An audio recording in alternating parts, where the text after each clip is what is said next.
And also we checked on some of the challenges of beekeeping as a sustainable economic activity in Meru County. Our study is based on the Potter's model, which emphasizes that an economic Marshall Plan built on a robust factor conditions such as skilled labor, modern technology, capital and infrastructure is crucial for developing and commercializing the industry.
Beekeeping activity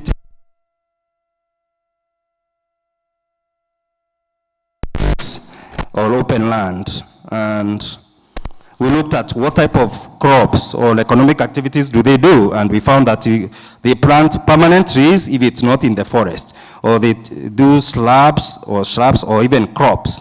And then there's also we noticed that actually some farmers are aware that actually keeping bees in their farm can improve their productivity because of pollination. Bees help us. One of the benefits of bees is to pollinate crops. So integrating beekeeping with crops actually could add benefits to farmers. Proceed to conclusions and recommendations. Yeah, this research aimed at demonstrating that modernizing beekeeping practices in Meru County could unlock substantial socioeconomic benefits while also safeguarding the environment. We have gotten evidence of untapped potential forest honey as a result that combines with ecological purity. Okay, this study was like encouraging development of beekeeping infrastructure, capacity building, and training of farmers, and giving them financial support. And as you can see, the model, if that model, Potter's model is applied, then we could have, and most of those other studies have really emphasized. The study clearly demonstrates that beekeeping and environment conservation in Meru are not just compatible, but they are mutually beneficial. Forest and tree-rich landscapes support stronger apiculture, and beekeeping could incentivize preservation of ecologically valuable land. And this gives us a strong basis to argue for policy, training, investment program that treats beekeeping not only as a rural enterprise, but also as a conservation tool. Well, there are several limitations of the study. There was time constraints, obviously, and budget constraints. Lack of apiculture know-how. We noticed many farmers did not really understand some of the pests or even diseases or challenges that have not. Time is up. You summarize. Misunderstanding regarding the purpose of the research. Yes, among some of the group leaders we met, really they wanted some handouts. They really did not understand what purpose we really were there. Some group leaders were expecting maybe handouts.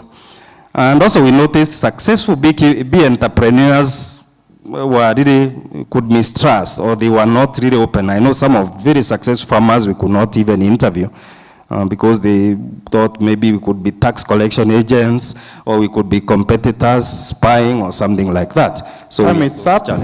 Thank you so much for your time. Thank you for that presentation. The next presenter is Mwenda Humphrey.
Thank you, Chair, and good morning, members. My name is Humphrey Mwenda Murugu. I'm from Kenya Methodist University. There's a paper here I'm presenting on investment in technology enhanced handling and financial sustainability of universities in Kenya. It's a good discussion to have in this dispensation, where financial sustainability in universities is a challenge. And as we think about this investment in these areas, probably you need to even go through the internet and check the university that has the largest student population in the world. Is an open and distance learning university. And guess what? How many students it has? It has over 3 million students. And it's called Indira Gandhi Open University of India, 3 million students, with centers across the world, regional centers all over the world, and connecting people to learning centers. The article is done in collaboration with Clemens Omano and Wilson Mwema from Kenya Methodist University. A quick definition here for you to understand what we are talking about in this article. Technology enhanced learning is about deliberate allocation of financial, human, and infrastructural resources by universities to adopt, implement, and sustain digital technologies that improve teaching, learning, and academic administration.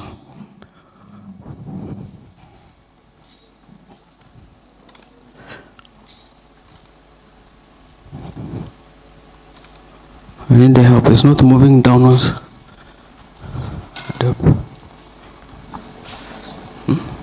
Oh,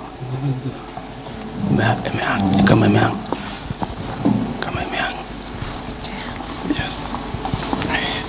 Is there a chance for me to present now? Oh, you want which one? Present.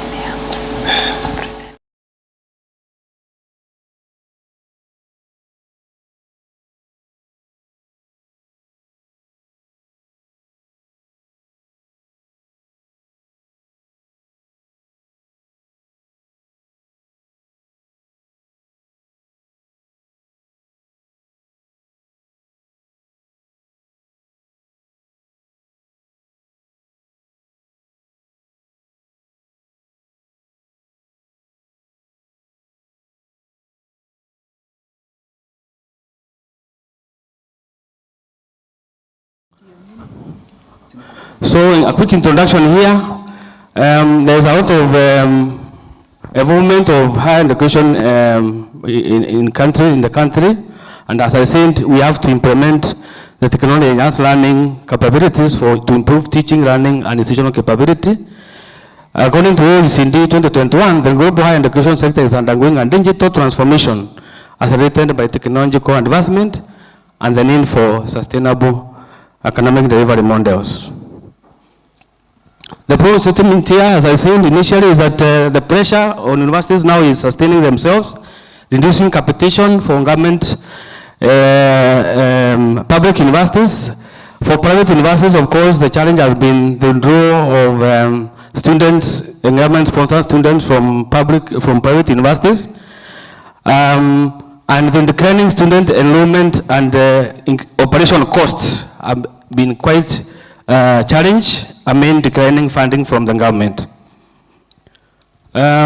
The study was using descriptive research methodology, and there was deliberate sampling of finance officers, registrars, the main human resource managers, ICT managers, and resource mobilization officers from the chosen universities, with a total of 290 respondents. As at December 2022, we had 76 public and private chartered universities, and we use a money formula to come up with 64 universities for this study. And for us to get, how many do we get from the 64 universities to composition from private and public, we want to use stratifying random sampling to get to that private and that for public, which give us a good representation of the both public and private.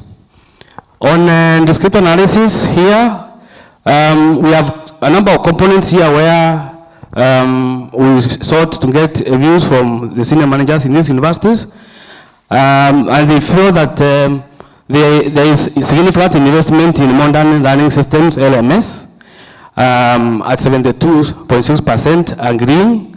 Investment in ICT infrastructure that supports online learning, they feel that sincerely, they felt universities are significantly invested, that is 76.3% in ICT infrastructure. About expanding bandwidth and reliable power sources, majority also said, 70% said that universities have put money into bandwidth expansion and reliable power sources. They were not very, the respondents were not very sure whether the universities have sought accreditation for online learning. Remember, online learning has picked up from COVID, But the regulator insists that you have to seek accreditation for online learning, and they felt, majority of universities felt that the universities have not done fully accreditation to do online learning. And also internally, there are challenges in having internal online policies and framework for online teaching. And this one, for people in universities who know that the biggest challenge we have in internal policies and framework is, for example, dealing with digital, students using ChatGPT to do their exams. They felt probably the universities have not done enough policies and framework internally to be able to have that resolved. Still on resource and discussions, that one I've signified that, and most significant thing here to notice that participants strongly agreed with a prominent response that universities have invested significantly in LMS to facilitate academic delivery and digital learning activities. This test underwent hypothesis testing through chi-square, and it was found that a significant association between investment in technology enhanced learning and financial sustainability in Kenyan universities was significant, with a p-value of less than 0.05. The standard used binary logistic regression, and it is also found that it has a significant relationship between investment in technology enhanced learning and the financial sustainability of universities, with a p-value of less than 0.05.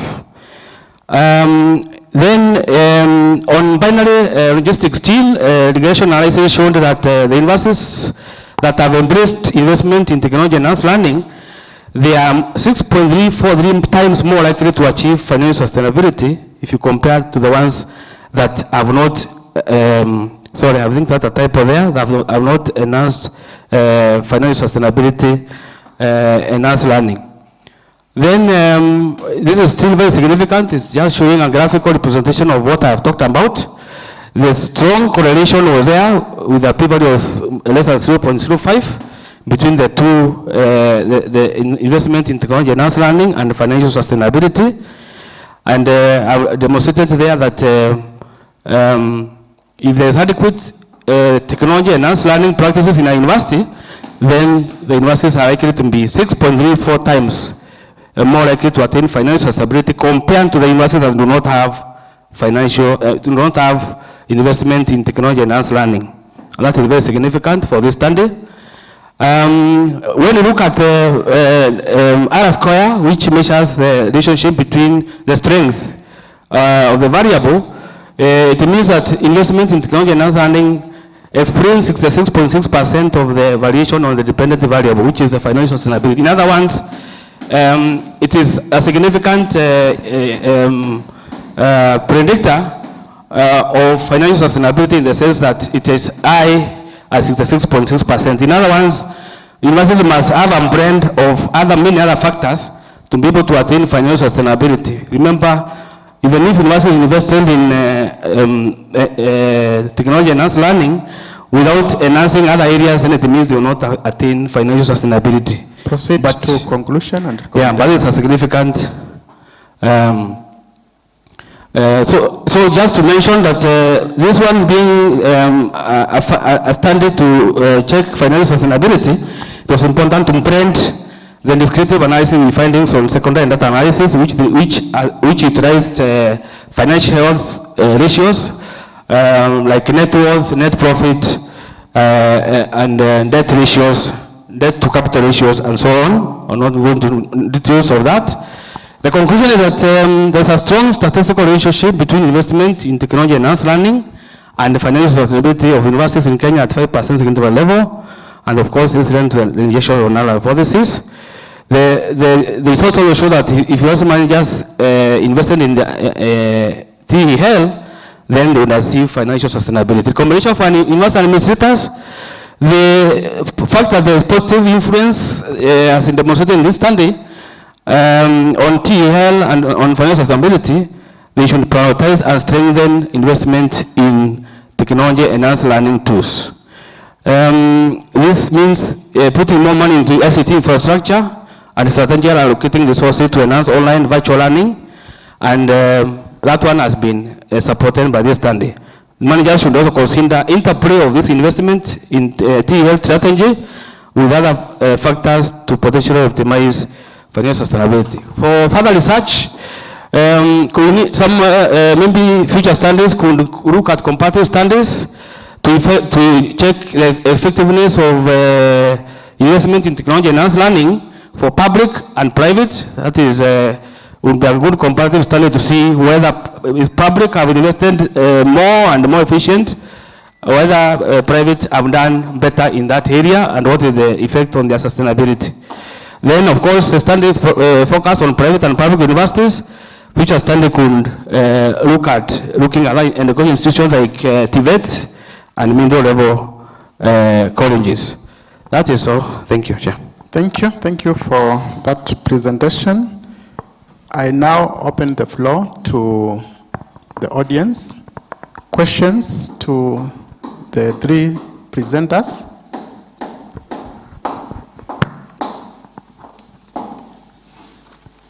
Questions to the three presenters?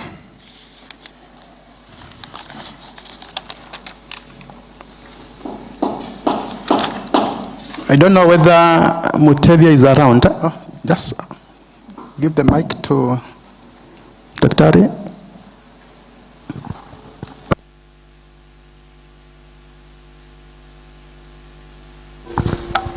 Yes, I'm Dr. Tiras. My question to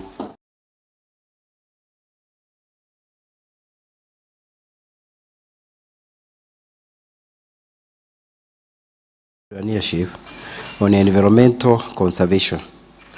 So I was concerned about, you talked about the mountain or forest honey, and I was not lucky to be there at the beginning of your presentation, but I wanted to know the issue of the color of the honey, because the mountain or the forest honey, it has different color compared to the other part of the environment. So I wanted to know whether it affects the marketing, because you are talking about entrepreneurship, or did you put it into consideration? Is it marketable? Because I think it's dark in color. No, we have more questions. On the same breath, Bwana Anthony, I have two questions. What is the current status of apicultural entrepreneurship in Meru County? Perhaps you can provide some statistics on the same.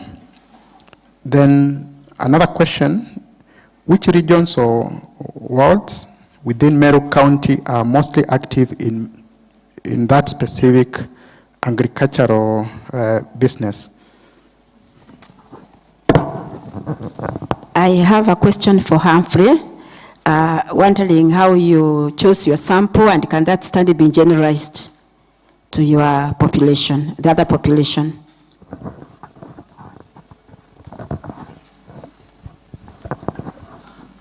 I have a question to Mutevia, but he's not here. I don't know whether Minrend can answer the question. I can see he's coming. Let me give him time to sit. Then maybe if there's any other person with a question to ask first. So I have another question to the last presenter. I want to know, are the universities over independent on government funding? And if so, what risk does this pose? Then there's also another question. What are some of the empirical studies, probably that you considered or you have captured in your analysis or in your presentation that guides your study? So perhaps you can shed some light on what are those key empirical studies that you have captured, and probably you can also shed some light on the specific authors in relation to the empirical studies that you have captured in your study.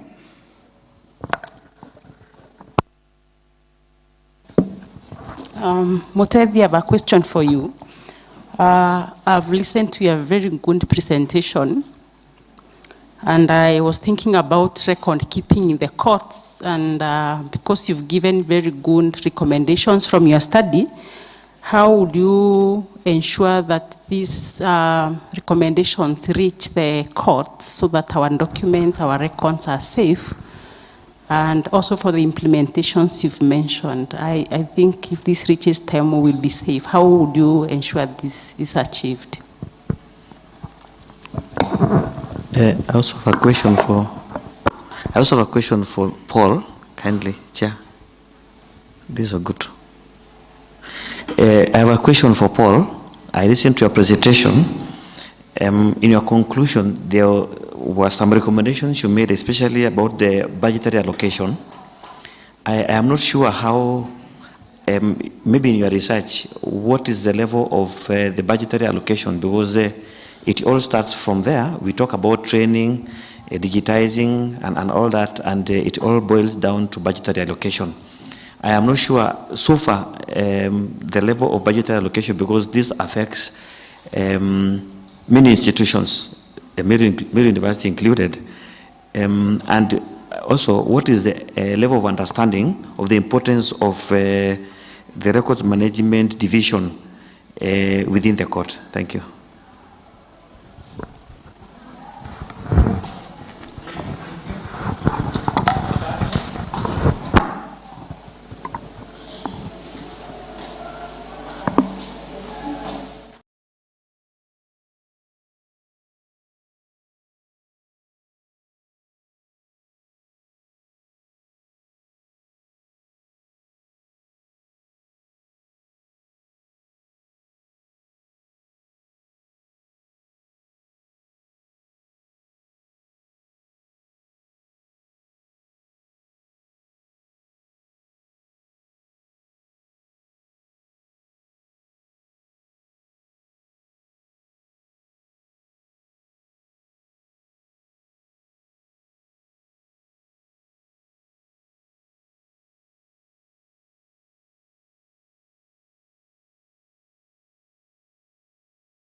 Easy. We did not really, the study was not really like based on to examine probably the quality or the content of honey, but it was generally about surveying the adoption of beekeeping. But generally, based on the existing studies, what I would say is that the quality of honey or the color of the honey is dependent on the diversity of the green environment that you have. Meaning that like the Mount Kenya forest, which has diverse maybe flora, it would generate probably a more colored honey with probably better quality. But that is only based on the existing studies, not based on my study, all right? So the more diverse the environment in terms of the flora or the green or the trees, the higher the quality. And that's why in my study we are saying Mount Kenya really could be a gold mine for us, because it has adequate flora to support even bee colonies, because also the production of honey is dependent on the vegetative structure, sustainability, and all and I think that's where we are. Yeah, so in terms of the quality color, yes, I agree. Forest honey should have a better color and most likely better quality than any other environment, because if you go to the arid areas, you realize that there's only one dominant tree that is called what?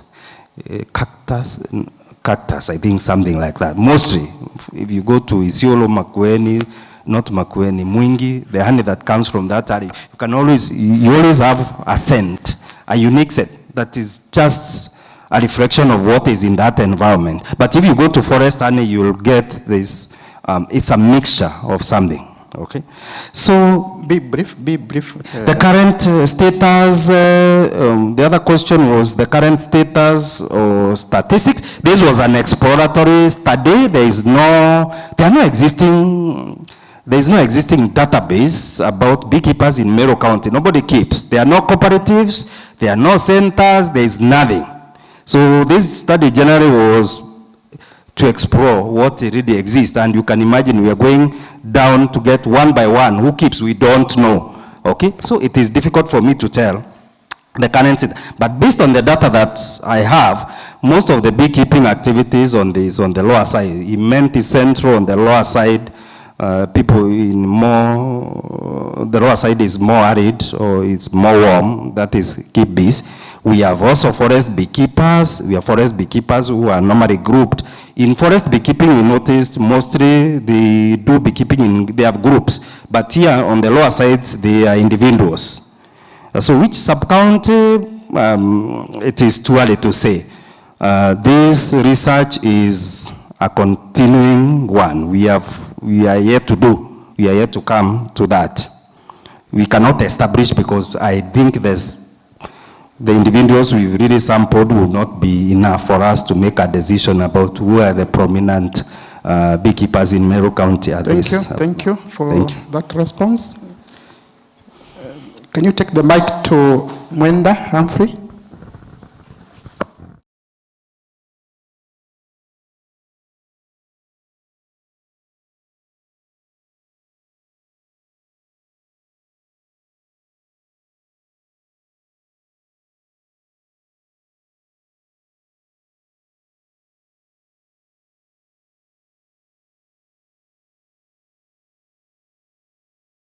MUSTIC4 was arrived as a result of using the money formula. Initially, the standard, we thought the standard would be a census, given that the number of universities are not many.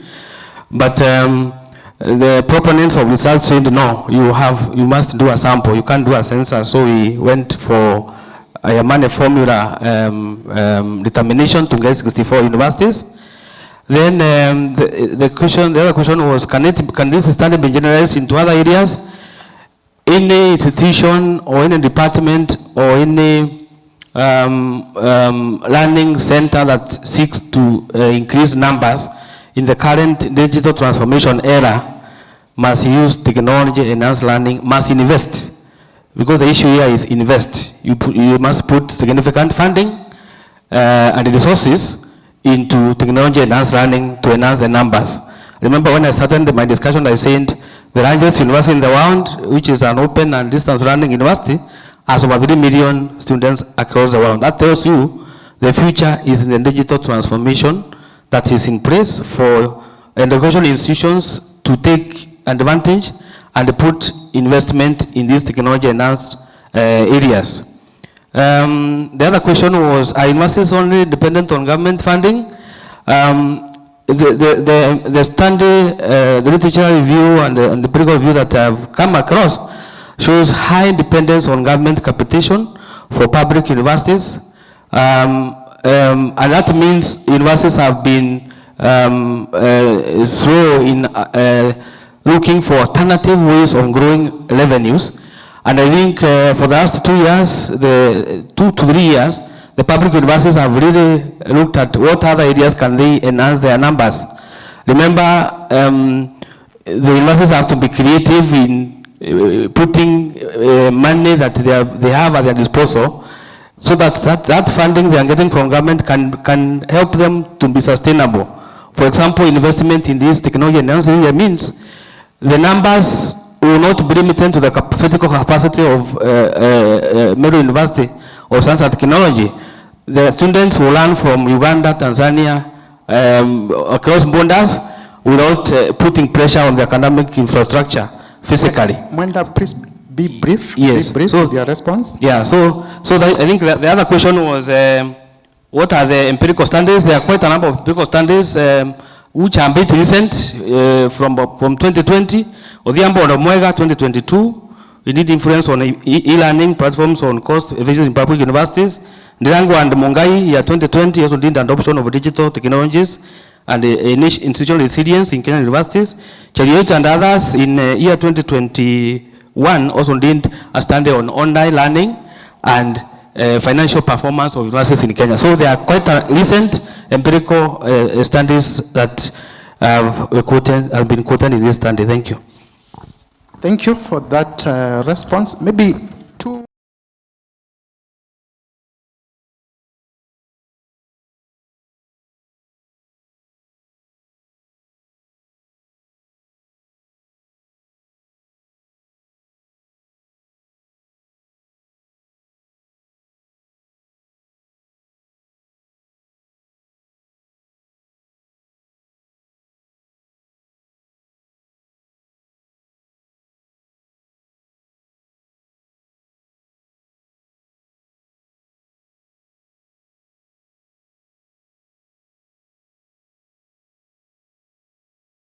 That these are work in progress, and we have previously attached our students there at the Meru Row Courts. So when we usually go for assessment, or when we usually engage them in our teaching and ask them what are some of the challenges that they've been facing while out there at the field practicing, one thing that usually comes out clear is that there is poor record management mostly in government offices.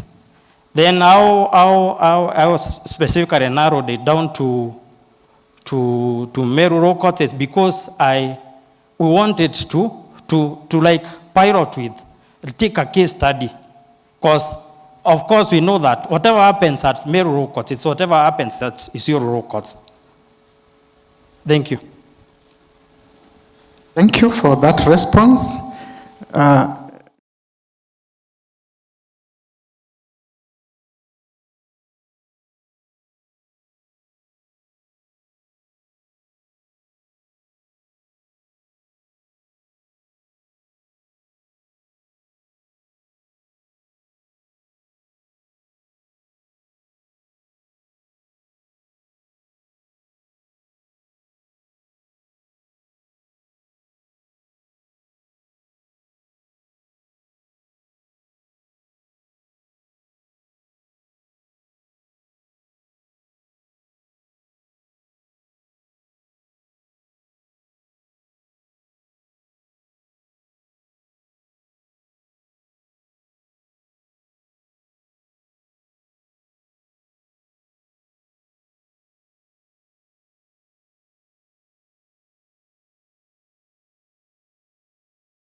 Okay.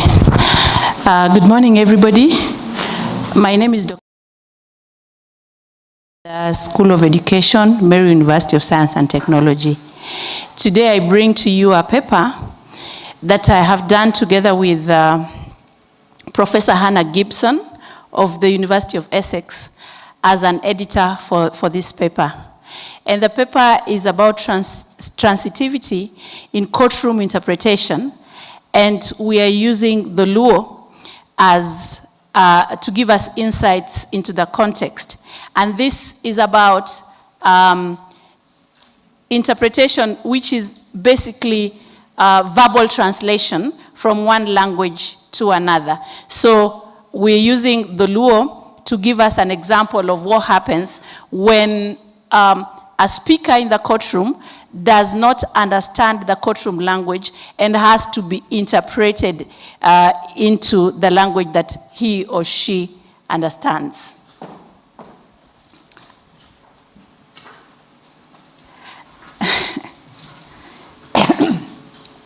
I don't know how this has happened, but maybe IT can help.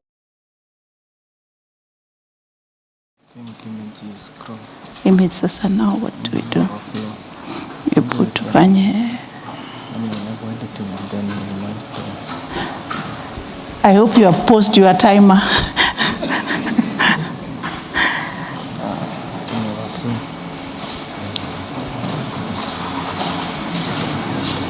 So what will you do? Able to reduce them, kabisa.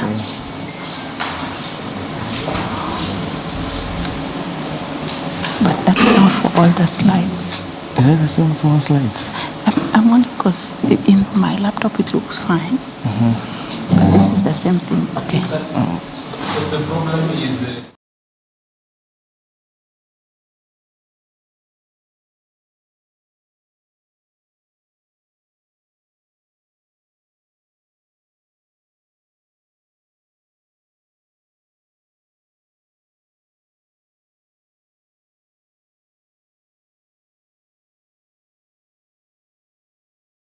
The problem is this, that Kenya is a highly multicultural, multilingual society. And by estimation of Ethnologue, we have about 68 indigenous languages. Forget about the 40 that you think you have. There are over 68 languages that are spoken in Kenya that are indigenous to Kenya. And yet, English is the official language, and Kiswahili is both an official language and a national language. So then what happens? Since independence, the Constitution of Kenya therefore stipulates that Kiswahili be used in the lower courts, and then English be used in the upper courts.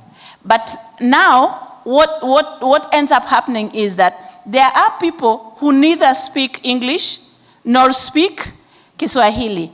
And they go to courtrooms, and they need justice. So when they are there, then the courtroom interpreter has to interpret for them from the language of the courtroom into the language that they speak. And how is this a problem?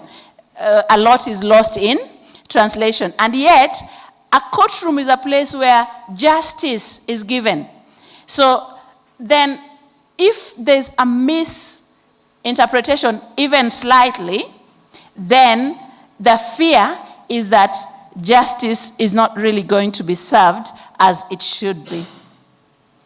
So then, what is, therefore, the background, or a little about the background to this study? That the Kenyan Constitution, the Kenyan 2010 Constitution, seeks to promote and protect the diversity of language in Kenya. And then there has to be a language that can be used in the courtroom, because remember, people in courtroom don't all speak the same language. So then there is set a language of the courtroom. And then the Constitution sets a lot of things about language. It sets what is the official language, it sets what is the national language, it sets what's the courtroom language. And it also says that we want to promote and protect the diversity of the African languages. But then how can this be done?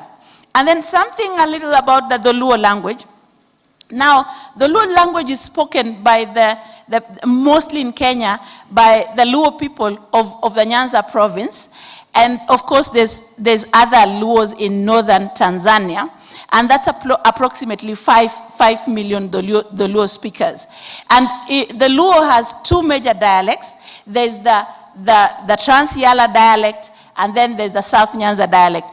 The good thing about these two dialects is that they are mutually intelligible, meaning that anybody who speaks either of the two dialects, they can understand one another. But how is this important for this study? The study made sure to capture data from both dialects to see if there's any issues with translation interpretation of the two dialects in court. Okay, I'll just proceed. Oh, is it okay with your laptop? On your laptop? Yeah, it is.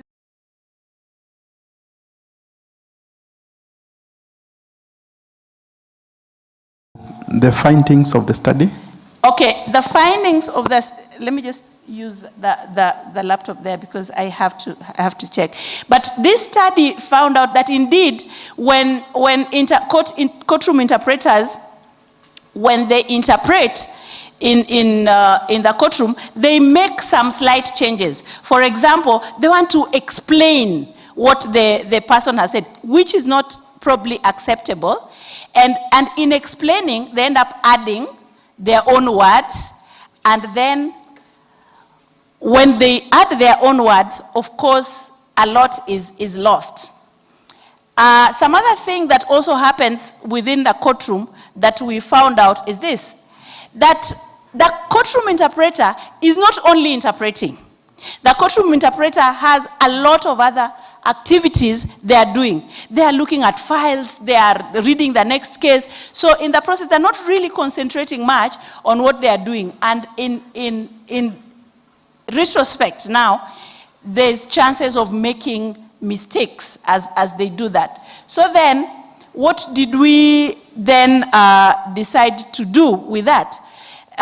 We are saying that in conclusion, the major findings are that the courtroom interpreters then change the transitivity processes, and they change the events so that sometimes it's not very clear what was said.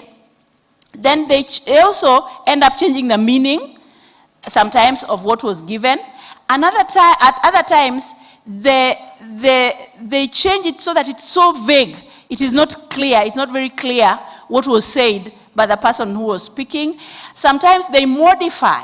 They use explanations, they modify or simplify what was said, and sometimes they add their own things. They add things that weren't said by the person who's being interpreted for. So what are our recommendations? We recommend that there should be training, there should be linguistic training of the courtroom interpreters so that they are aware of how this interpretation of the courtroom should be done. And they are aware of the importance of this linguistic factor for the person that's being interpreted for, because look, this really has to do with how just the system works. And then we are also recommending that the interpreters should have mandatory instructions on standards and good practice of legal interpretation, which at the time of the study was lacking. And I beg to rest my case. Thank you. Thank you for that good presentation. I now open the floor to the audience. Questions to the presenter, please. Yes,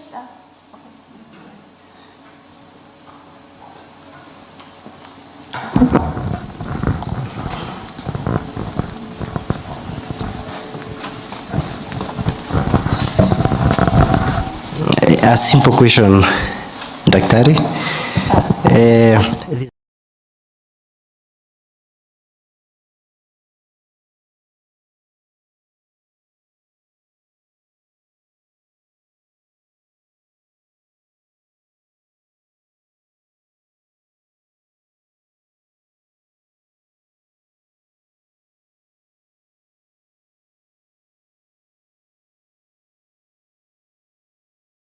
And I don't know, I've never heard of the antivirus, how to give them the responsibility. What are specific, did your study try to understand what are the qualifications, especially the linguistic qualification of these interpreters in a Kenyan court? Okay, can I take that one? Okay, at the time of this study,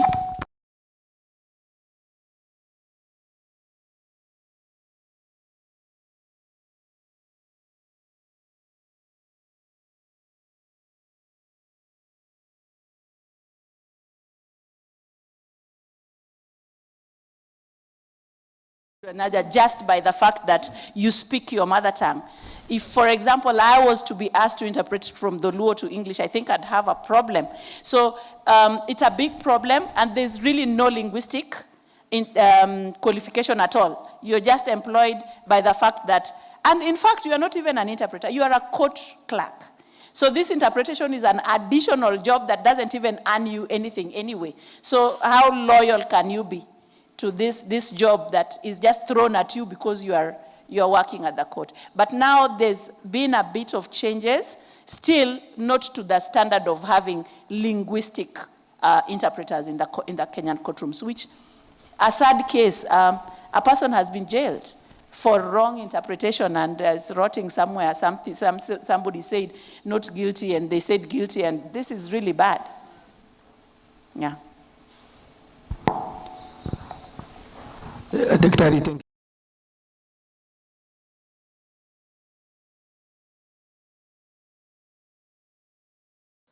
I would wish to know what was your sample size?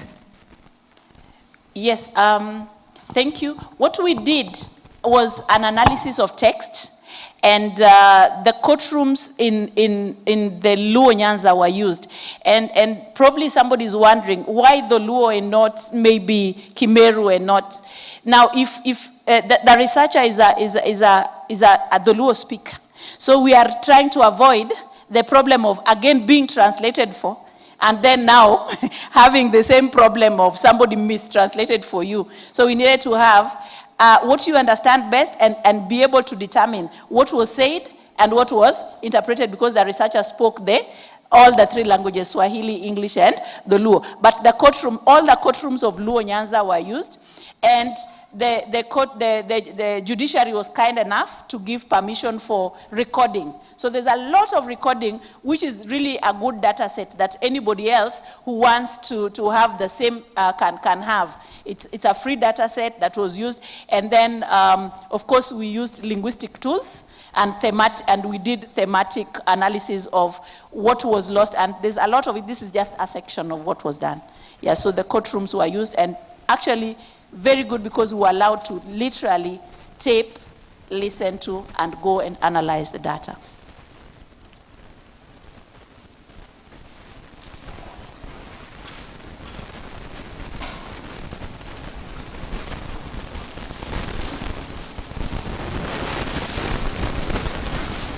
Daktari, like I asked Mutevia on dissemination of your findings, because I have heard you say that it's really an issue, and I know you are very well networked. How would you ensure that this information reaches the right people so that even what Dr. Tyrus is asking about qualifications can be implemented? Thank you very much. This study has been widely published. It's on open access on online, so anybody looking for it.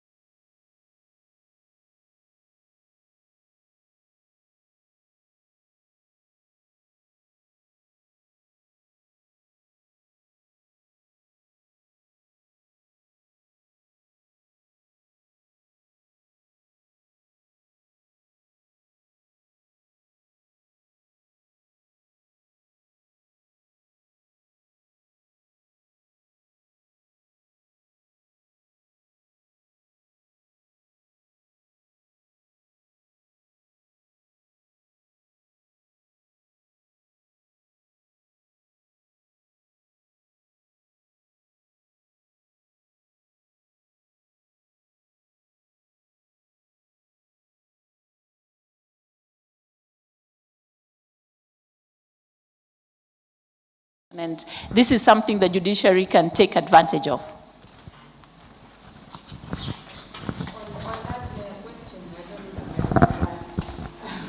Yeah, there is the universities. They have opportunities for those who are interested. Yes. What about coming up with something like short-term training courses? Yes, this is what we are trying to do with that. We were trying to do the judiciary, and we have written a certain proposal. We are hoping that if this goes through, then we'll be able to train interpreters better, because as I've said, it's a big deal. Yeah, and it involves justice. Okay, Daktari, the presentation was very good. Here I am. Yeah. And it's an interesting study. I understand your study was qualitative? Yes, purely qualitative. Okay. In that regard, were you able to develop or come up with any theory? Well, what we did was use a theory to show what actually happens. So we used the stylistic theory that was able that enabled us to map each section and what's happening with that. But no, we didn't really create a theory, but we used a theory, the stylistic theory, to show that different areas, for example, things like use of nouns, naming, when you change this, what happens. It might interest you, for example, to know that the use of euphemisms, for example, when there's a rape case, right? And it's okay, it's a bad thing. But what happens is that people, because of our cultures and because we are interpreting from one culture to another, our cultures do not allow us to explicitly talk about, for example, private parts. So what happens is that the interpreter will sugarcoat it and say, for example, oh, they broke the leg of the goat. And you see, that's not rape. Yeah, so things like that. So then, yeah, culture. It was quite an interesting thing that happens in our courts. Yes. Okay, thank you, Daktari. A good presentation. Maybe I was asking, could these findings be generalized to all the tribes? Because you did specifically to this region. Can it be generalized, or are they uniform in all tribes across Kenya? Yes, actually, not even all linguistic across Africa. By the way, this study has been quoted a lot in even West Africa, South Africa, and they've been saying that, look, this is basically very African. And for example, the example I've just given about the way we Africans are not forward about things like rape happened, it happened like this, and what the court expects. So it cuts across this, not just Kenya, it cuts across the whole African continent. Did you even know that there's a language there's a set of people in West Africa where women speak a different language and men speak a different language, and they belong to the same community. And you can imagine how difficult it is then, therefore, to now interpret what a man did and what a woman did. Yeah. So it cuts across. Actually, we were just using the Luo as an example for the African language. And maybe we are even thinking, why is it not possible for us then to hold our court sessions in the language that the person best understands, so that they can actually defend themselves? Thank you. That marks the tail end of our first session. Let's have one person to pray for tea. We are now proceeding for an health break. We take 30 minutes. We are supposed to be here at 11. So a volunteer to pray for the tea. And as a volunteer prepares, let's make sure that we carry our personal belongings so that we don't have an issue with security. So you pray for us.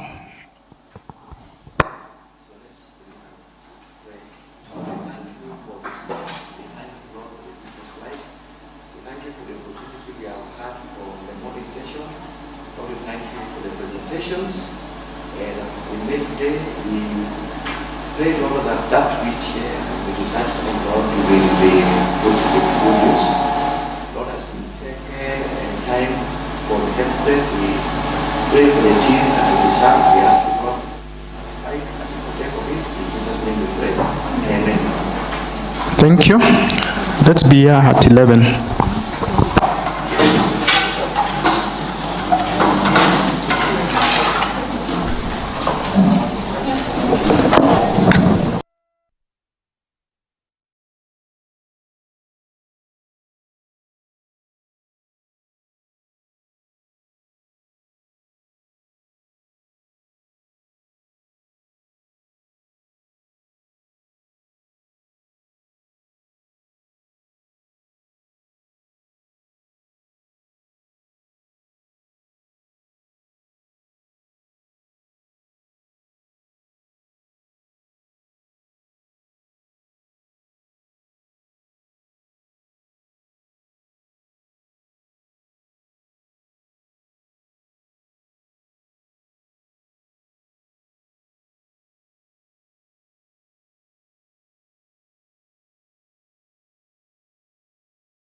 Sawa.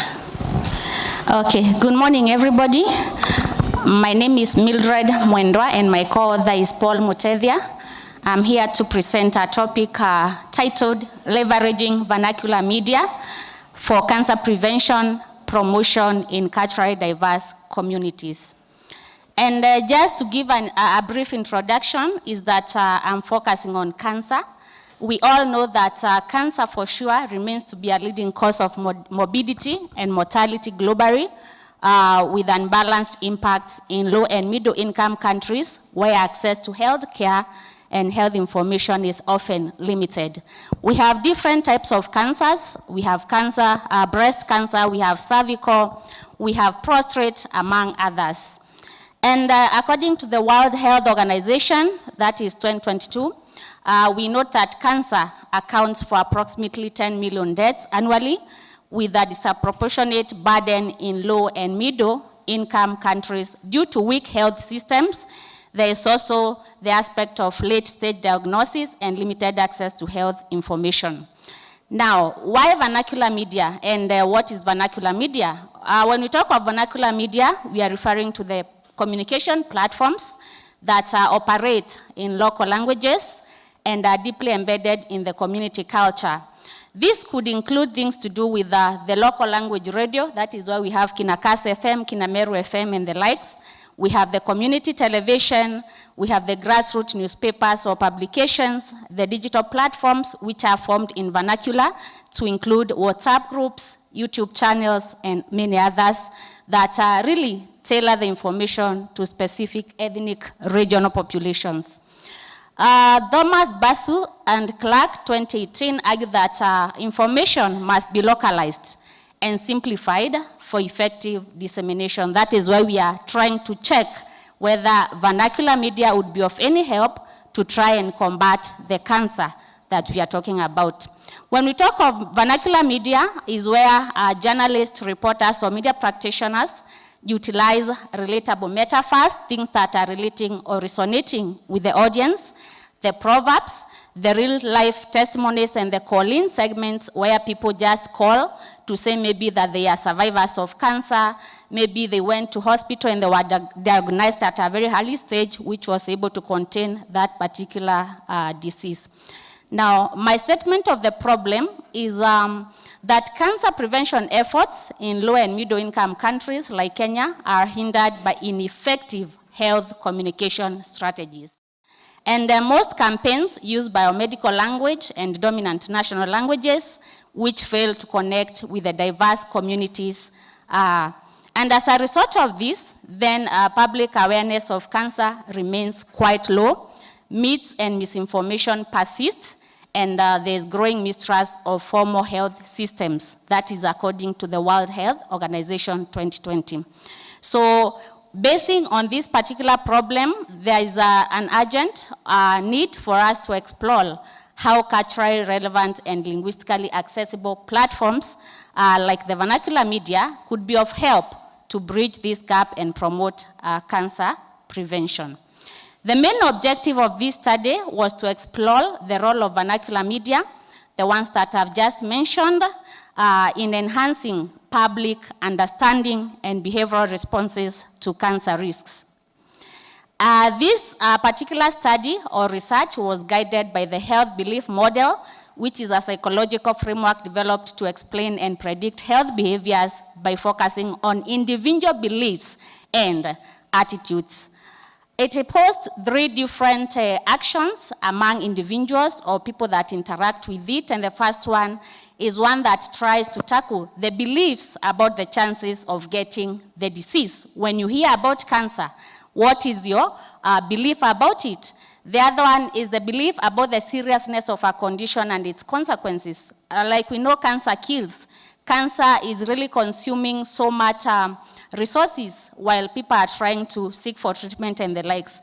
The third point is that we talk of perceived barriers, of course, again, through this particular model or this theory, where beliefs about the tangible and the psychological costs of the advised action apply. Then we have the cues to action, where we look at the triggers that stimulate the readiness to act, such as media messages or community influence. Then the self-efficacy, and this is about the confidence that once built upon, or maybe once you've listened or after gaining that particular information. 1 minute. Okay, so this model helps us to shape and understand how this particular disease comes about. The methodology that was applied is the qualitative, the thematic content, the secondary sources, which included peer-reviewed studies, case reports, and other journals that we were able to look at. We came across major findings that indicating that vernacular media increases the message accessibility. It also addresses the cultural beliefs and the misconceptions that we have and foster trust through community engagement. The recommendations that I got are that this study recommends a stronger nexus between health policymakers and local language media outlets, along with the targeted training for vernacular journalists in evidence-based health reporting to ensure the accuracy and effectiveness of the communication. And the conclusion was that vernacular media are not only vehicles for communication, but they are culturally embedded instruments that shape health perceptions and actions. And by using the local languages, respecting the cultural norms that we have, and involving the trust and community voices, then vernacular media have the power to demystify cancer, reduce stigma, and promote healthy living. Thank you. That is the end. All right, let's clap for her, please. And now we want to find out, thank you, Mildred. We'll bring your questions later. Is Mother and daughter Kiari in the house? Jean Paul Muhire? No? Okay. Is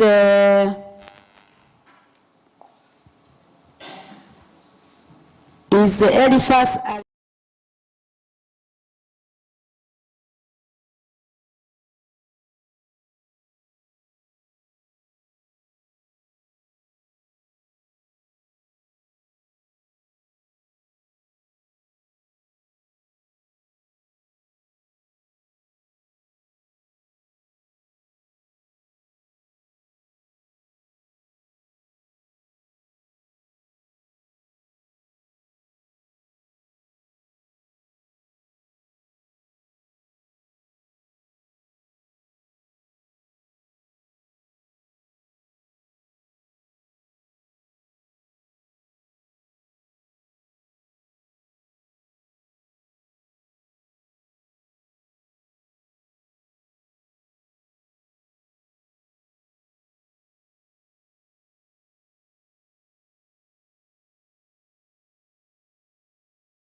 Is Haron Lekaritwa in? Lekatiwa? Aaron, please. We are giving you the opportunity now.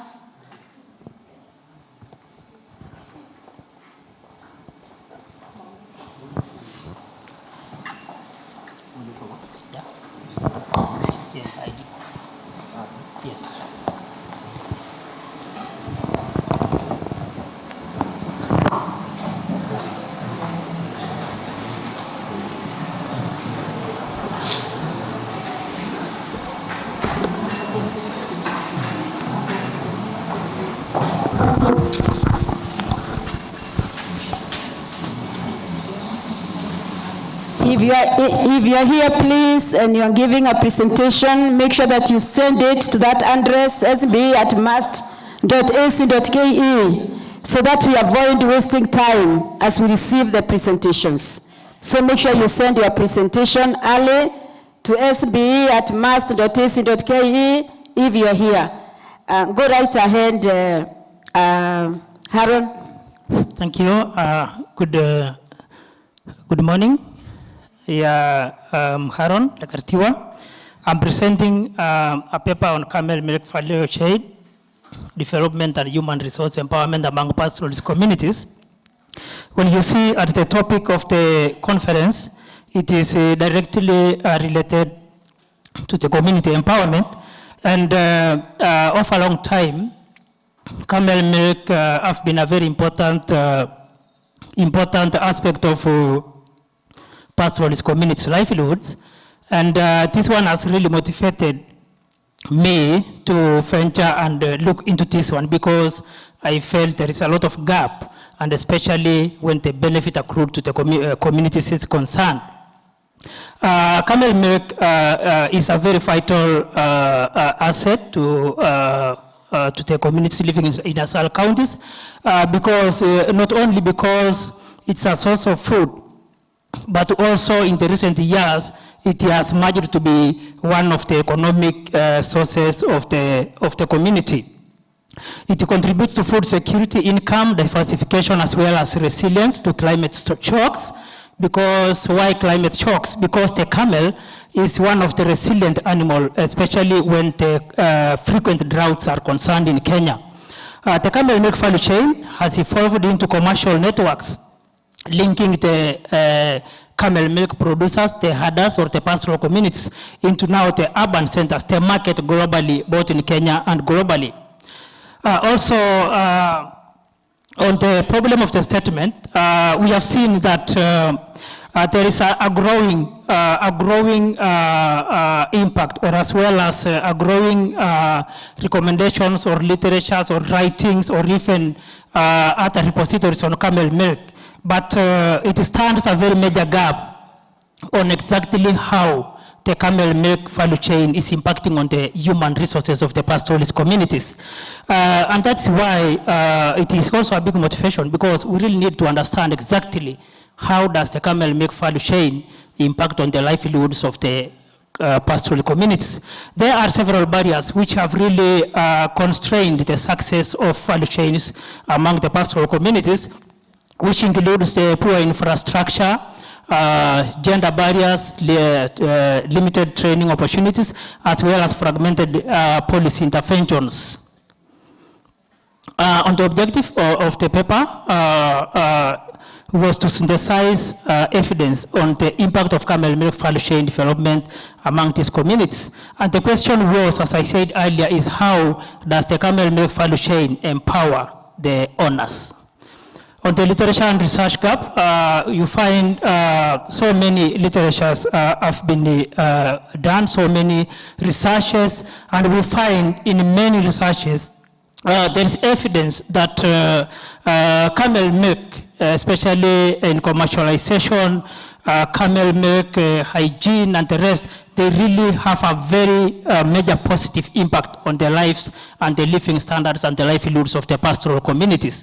We have the persistent gaps in this journey, or in this trade, or especially on the urge for the pastoral communities to gain or to benefit from their assets. We have gender-based restrictions you find in some communities, and especially all the communities rearing camels. There are a lot of restrictions, especially there are some restrictions on gender-based, especially women cannot do this, men cannot do this, and these are major gaps, because you find currently the biggest business community is women. And when we look at the value chains, especially in camel milk production, you find there's a major gap, especially on gender-based restrictions. Infrastructural deficiencies, when you look at the general geography of Kenya, since independence, some major parts or big parts of Kenya are left undeveloped, and these are as a result of these infrastructural deficiencies.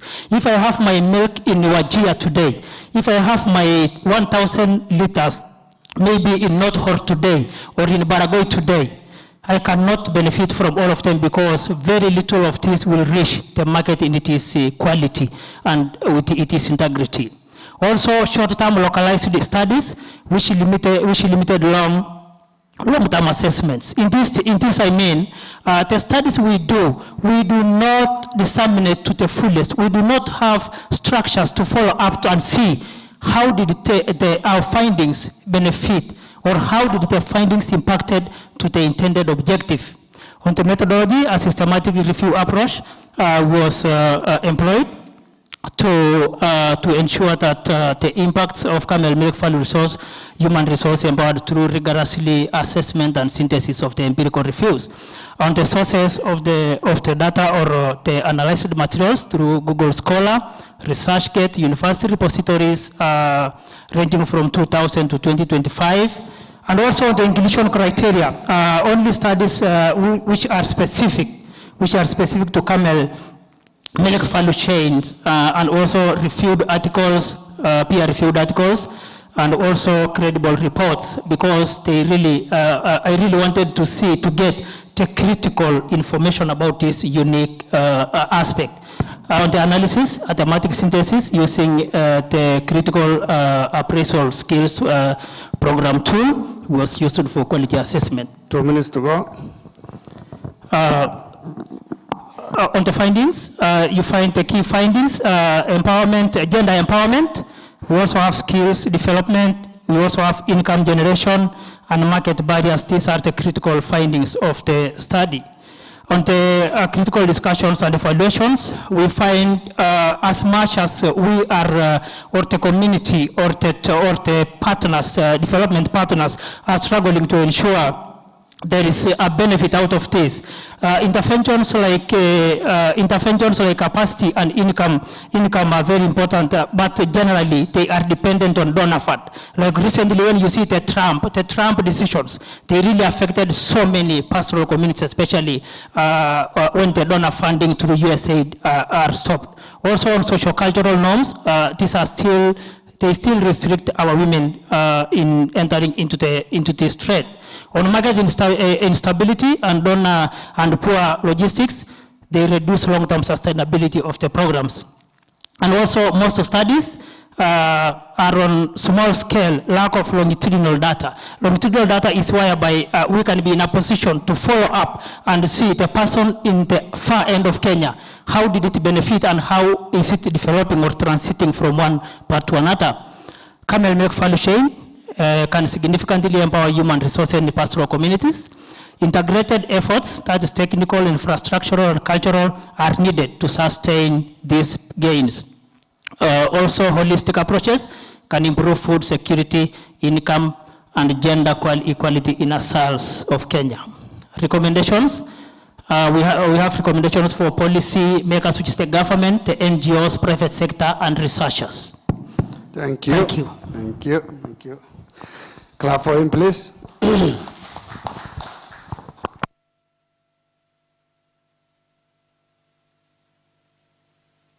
you very much. That name is giving me trouble. Aaron, thank you.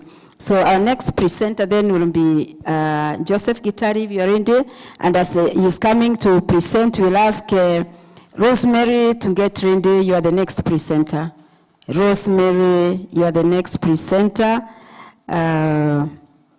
Murioki, Rosemary Murioki.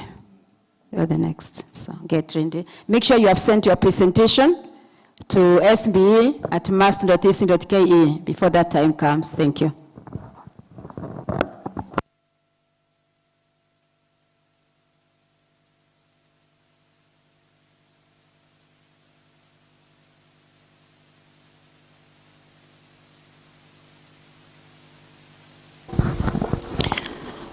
My time starts now, and how many minutes?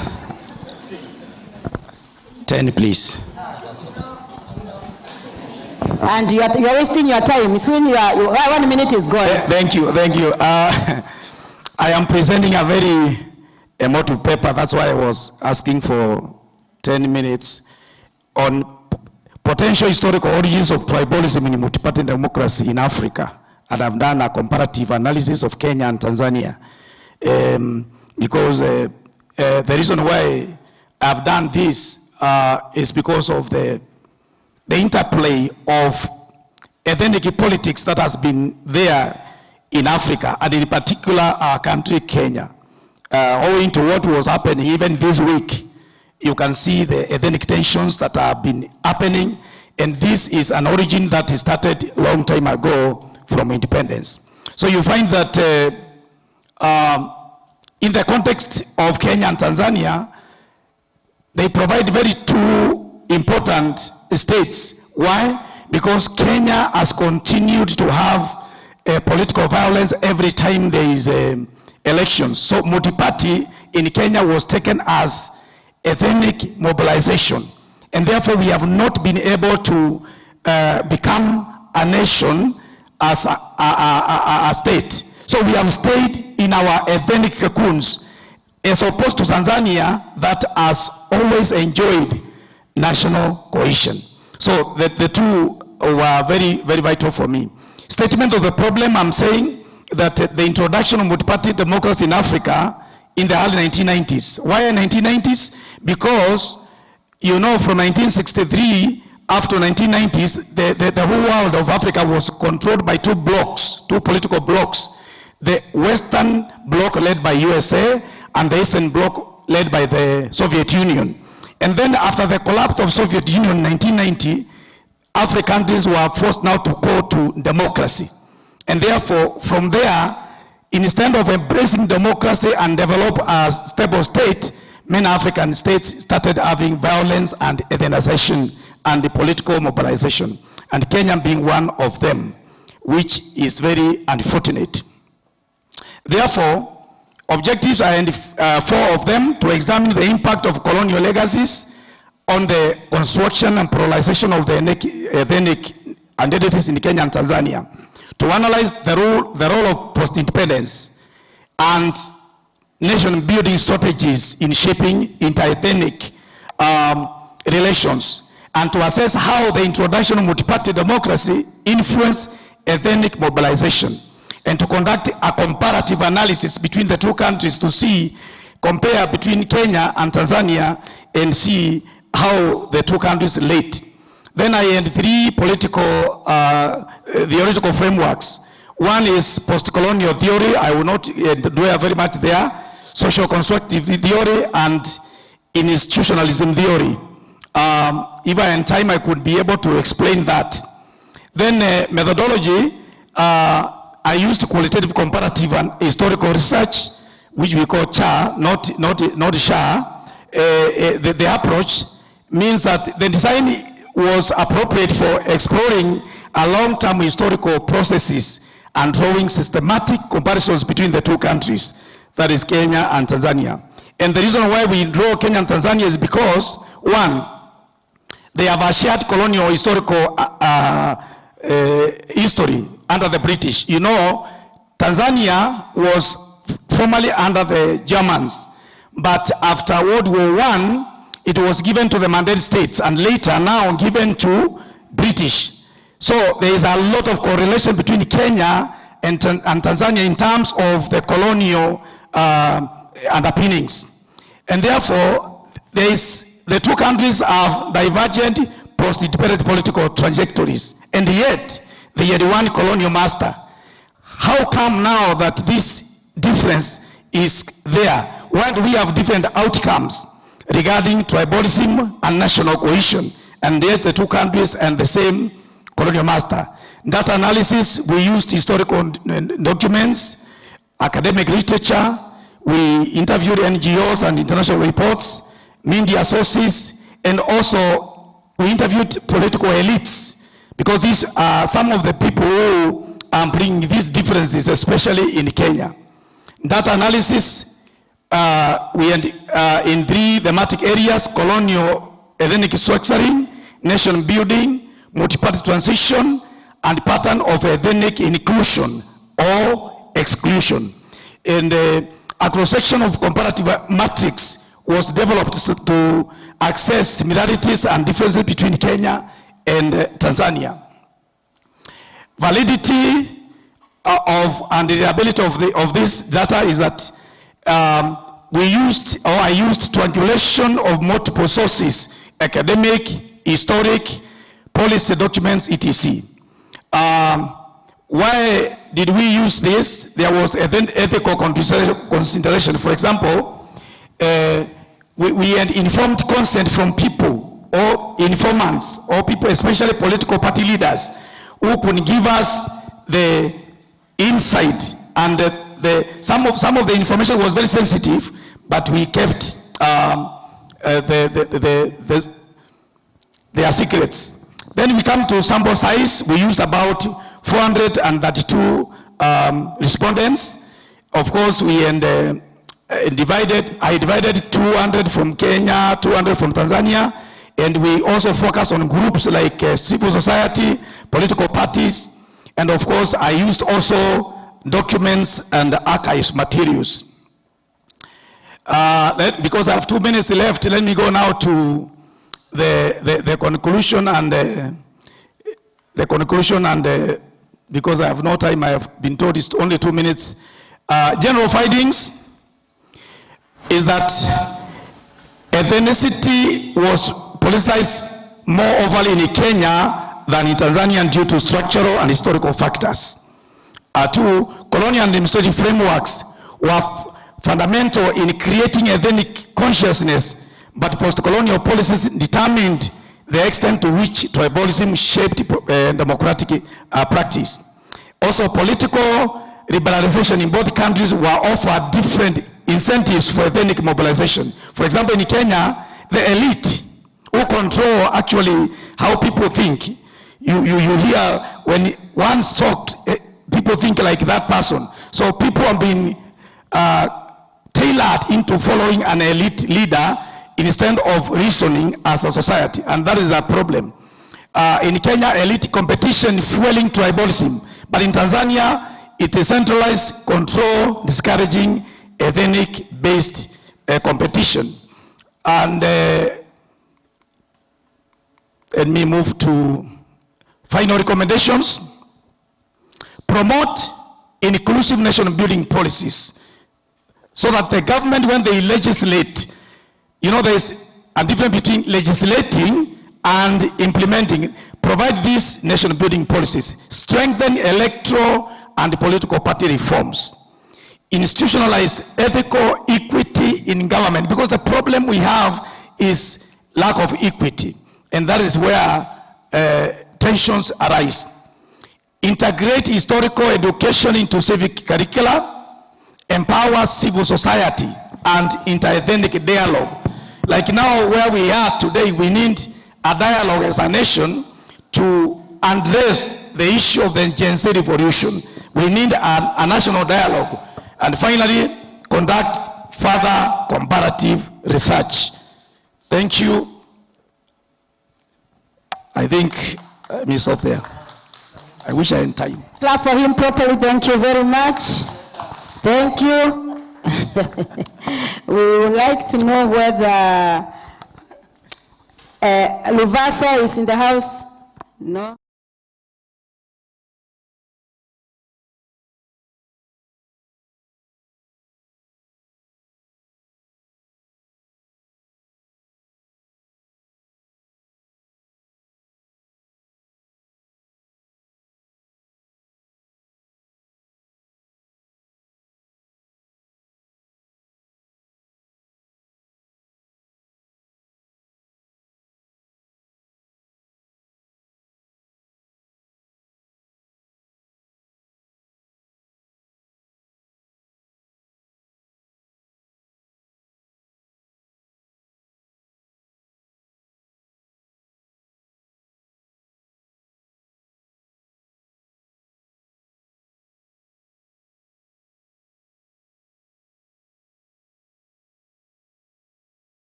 Anybody supposed to give a presentation, please, you can make sure that you send your presentation early to sbe@must.ac.ke. That one is not working?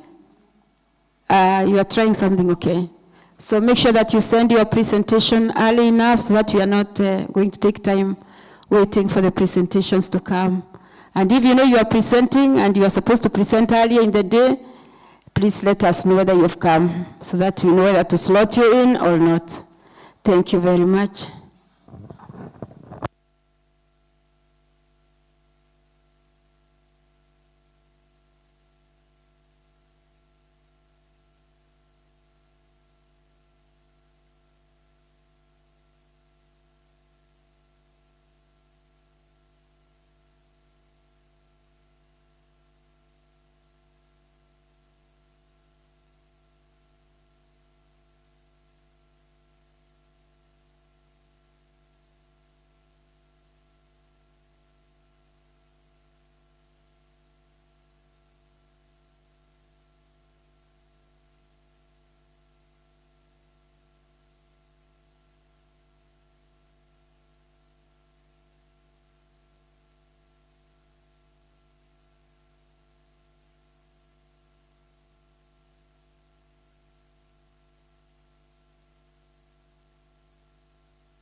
Sorry, good morning. I'm sorry for that. I was supposed to present in the afternoon, but it's okay. I want to take the shortest time. My name is Rosemary. My topic is on influence of job characteristics on knowledge sharing in chartered universities in Kenya. It is an article, but of course I have the strength. My supervisors are 1, Professor Guyo Huka, 2, Dr. Agnes Mungania. Introduction. Kenya, universities are known to be knowledge hubs. The workers are supposed to be knowledge creators, knowledge disseminators. And this is according to writers like, will I really remember those writers? There are those writers who have considered universities as knowledge workers and universities as knowledge creators. So we are simply saying that universities are knowledge hub. They have a lot of work in terms of creating knowledge, storing, and also sharing. Now, once knowledge is shared, we are told that it gives university a competitive advantage, and that is very, very true.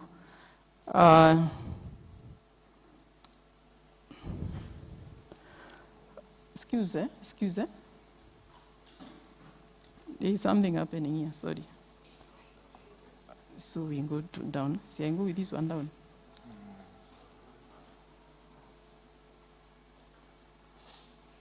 So where am I supposed to? Just this.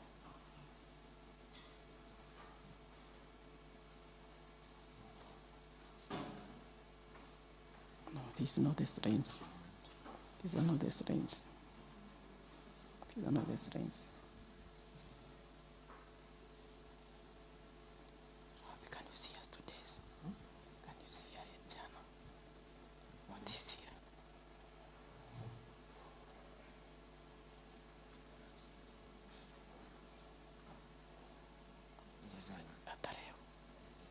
Today's when 24. 27. And this one are dated. No, I want 7. Can you see date 7? No. Call it what?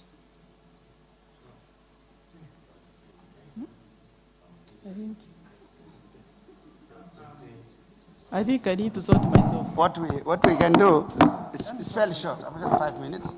Ross, if you can manage, we just need the objective of the study, the problem, the objective, and the finding. If you can do that, you don't need a slide. Can prove or not. Okay, get your...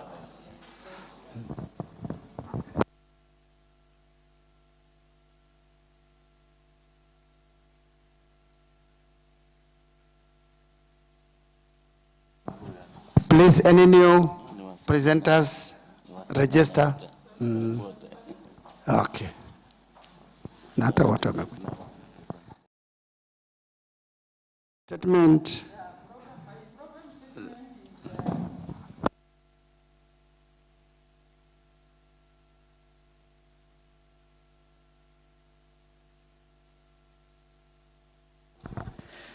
I came across very many gaps.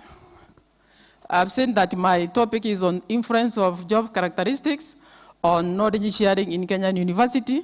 When I was doing my literature review, I realized that a lot of studies has been done in this area. And I came across studies from various writers who, from across the world, in Africa and in Kenya. And they seem to have done so much in this area. But along the way, I was able to see there's a lot of inconsistency, mostly in their findings. And I also realized that those studies that have been done, quite a number of them are done outside Africa. And then those that are done, they also have methodological gaps. And most of them were either targeting public universities, and private universities were left out. So my study was basically on private and public chartered universities, and I have a lot of literature that support that this has been done, but still there are gaps that need to be addressed. Unfortunately, I can't present these writers. Now, many universities, universities are supposed to be to disseminate knowledge, or rather to share knowledge, but what we find out is that there is a lot of knowledge that is left out. There are people who mostly hold or hide their knowledge, and they have their own reasons as to why they do so. Now, it is important to mention that knowledge sharing is important because it leads to innovations, it leads to improvement in research, and it also assists in collaborations. Now, my study was guided by 4 theories. One is the knowledge-based theory, ability, motivation, and opportunity theory, institutional theory, and universalistic theory. There is a lot of study, and literature review. I have somebody called Domin and Abose, 2018, who did a study on the relationship between job design characteristics, and another one by Area 2, 2022, who applied Ackerman and Odam model, and was interested in studying job characteristics on employee satisfaction in Makerere University. We have another one called Omchekwa, 2020, who did a study on the same area, and also saying that there are gaps that need to be filled. Now, under job characteristics, I looked at the task significance, job autonomy, and job feedback. Research methodology, I used sampling under research methodology, I used stratified random sampling, and then the study design was cross-sectional. Research philosophy was positivist. The target population was 384 respondents from all the universities, and then I corrected the data using a questionnaire. Chapter 4 findings, study findings, align with the existing studies. For example, there is a study by somebody called Ann and others, 2019, and Nguyen, 2022, Ahmed, 2023. So my study found that job characteristics, and when I talk about job characteristics, I'm referring to characteristics like job autonomy, job significance, and the task and job feedback. So there was a very strong relationship on these characteristics vis-a-vis knowledge sharing. Then the other one is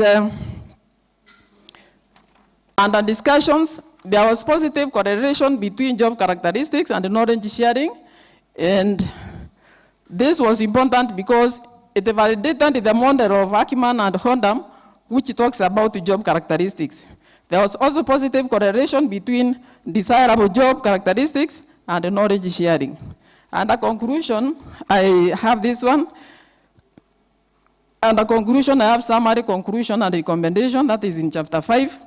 The objective of the study was to investigate the influence of job characteristics on chartered universities.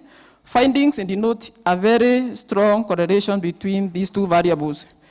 Conclusion, job characteristics is a critical factor in fostering robust knowledge sharing. Lastly, I have recommendations.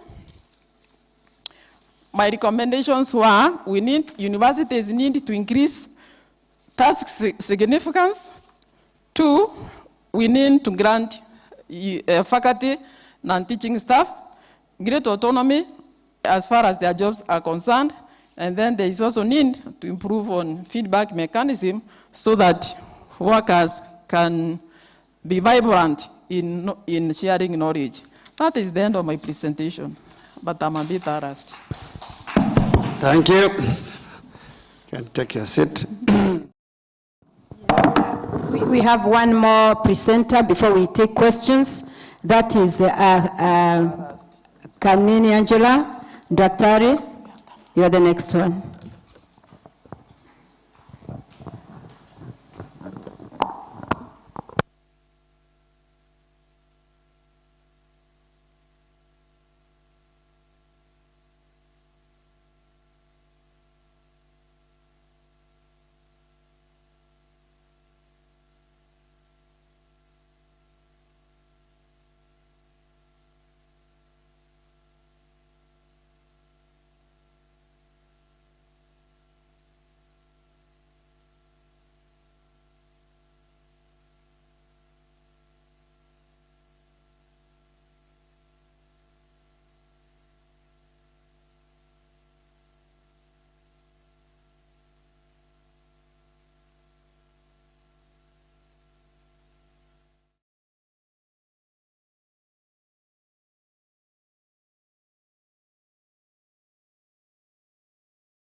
The aging in place, the environmental challenges.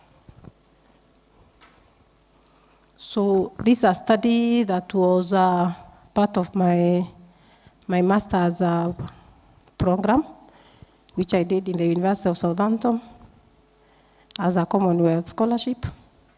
And I looked at a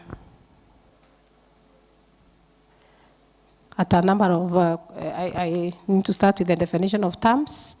Aging well, this refers to living a meaningful and a fulfilling life, adapting to changes, and maintaining independence as long as possible.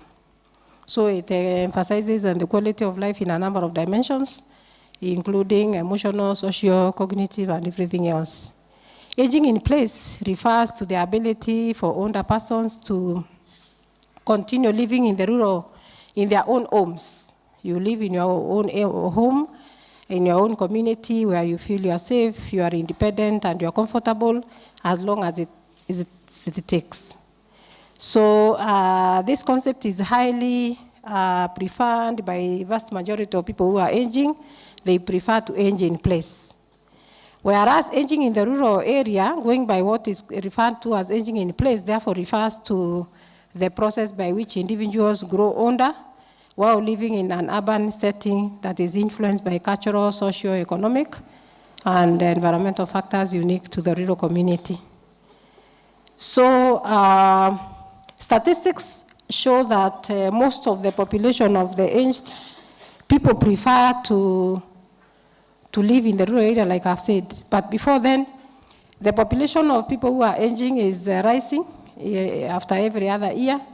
In fact, in the global population, people aged 60 years and above were 900 million in 2015, which is projected to be 1.4 billion and 2.1 billion by 2050. So the global projections show that by 2050, people who are aged 60 and above will be in the ratio of 1:6, and the increase is up to 16%, up to 9% in 2019. So if we come closer home to the sub-Saharan Africa, it is expected that 52%, that is 1.5 billion, of the expected 2 billion global population increases by 2050. So the population of people aged 65 and above is expected to rise.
One of the major two researches that I sampled for this presentation, one is from a New Zealand study, which identified 3 main themes to support this. 2 minutes to go. So aging in place is linked to the attachment of social connection, security and familiarity, and all that. Then coming closer home, there was also an important review that I made that was done by Thomas and McIntosh, 2017 and 1995 respectively, who said that their Meru culture has actually changed so much. So now the age sets are changing, is not what you used to know before.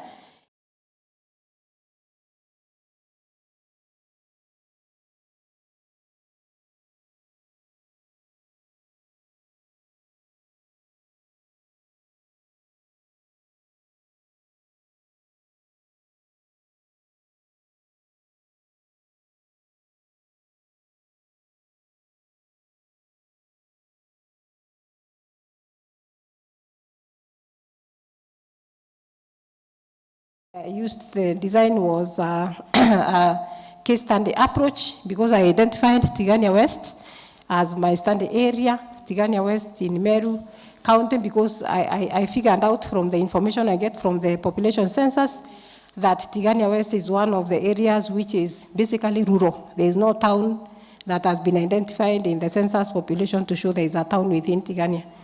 And so the sampling, I sampled purposeful sampling of 15 samples. I identified 15 respondents from my study location, and of which I used the Nyumba Kumi people to help me identify them, of which I got research from my university in Southampton, and I also got a research permit from that. And then I used NVivo to analyze my data. The findings showed that there is a harsh climatic condition, especially in the lower side of the location of study, from Isiolo side coming this way. So the more the R&D area, the more the challenges are, those that are attuned to climatic changes. So our participants perceived that the climatic conditions are actually affecting them for worse as days go by. And they informed me that they have to live in their place, but they have to condone the harsh climatic conditions from time to time. So some of the changes in the climatic conditions may be responsible for failed crop production.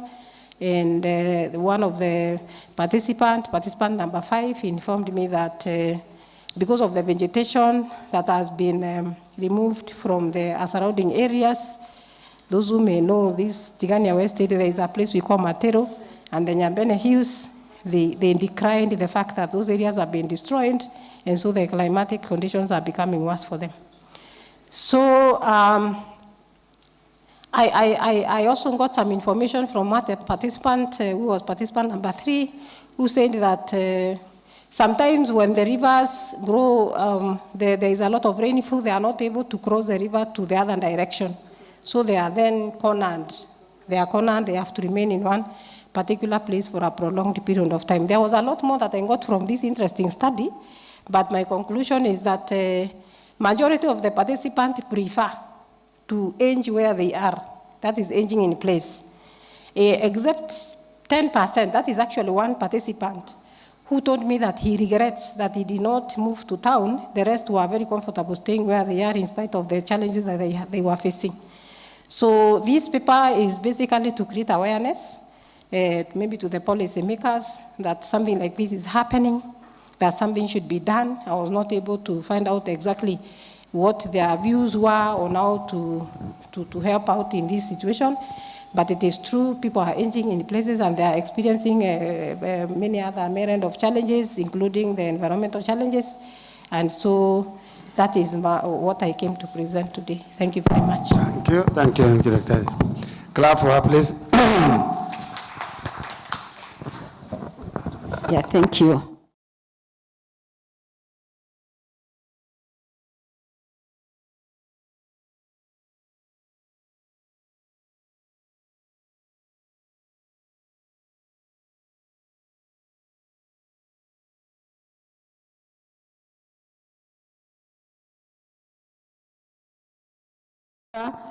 And you are not here when we are calling your name, because now we are doing away with the morning presentations. Thank you. In the meantime, I also want to ask whether somebody by the name Purity Wanja has come. No. And also Turanira Esti and Olkinot Ikathuri, none of them is here. Thank you. So we can now take the questions for the, yes. Yes.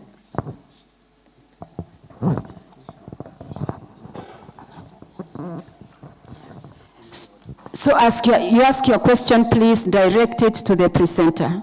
As you ask your question, present it to the, direct it to the presenter, and we can take the first maybe 5 questions, and then we'll take the other 5.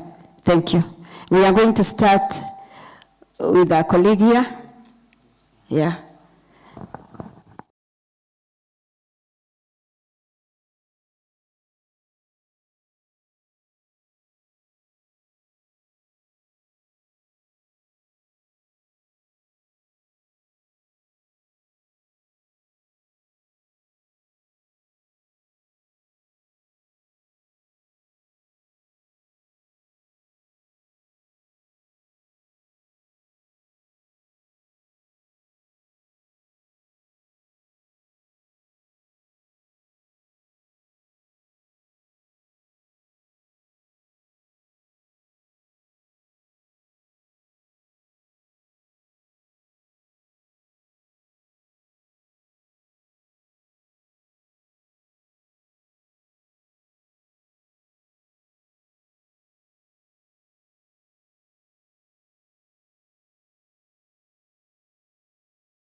Be interested to look at the time series, and also whether you'll be having a control group and maybe a treatment group for this, so that you can see the exact effect or changes that you are looking at. The other one is an observation. I have observed that you have a lot of information on camel value chain, and it is important as you structure this research and go on that you don't let this overwhelming information that you have to distract you, because like you are talking there at one point and got lost what you are exactly looking at. But I appreciate it is because you have a lot of information on this, so you be yes, you focus more on the problem that you want to study. Yeah. Dr. Tiras. Yes, I still on camel milk. You talked about value chain.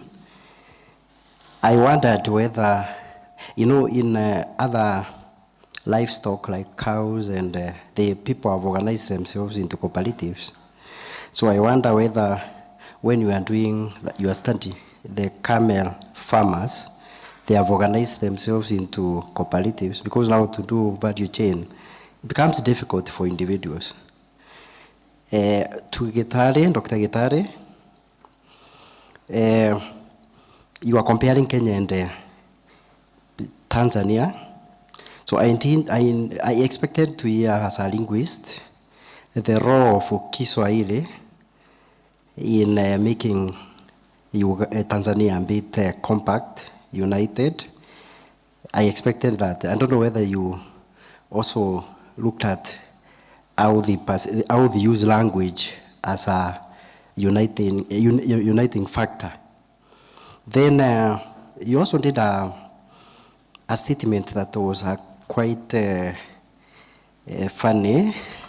Let me put it, that the elites in Kenya, the elites in Kenya are the letdown of unity in Kenya, to a point that the education that is offered in Kenya, that's what I got from it, education without values, the elite are using their energy and education to do ethnic mobilization.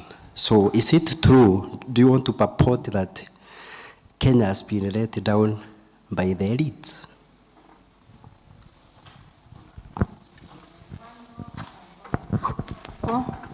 So that we move from question.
Jobs into tasks, and then you're able to say, yes, I needed to know my tasks, and I benefited from knowledge sharing somewhere, someplace.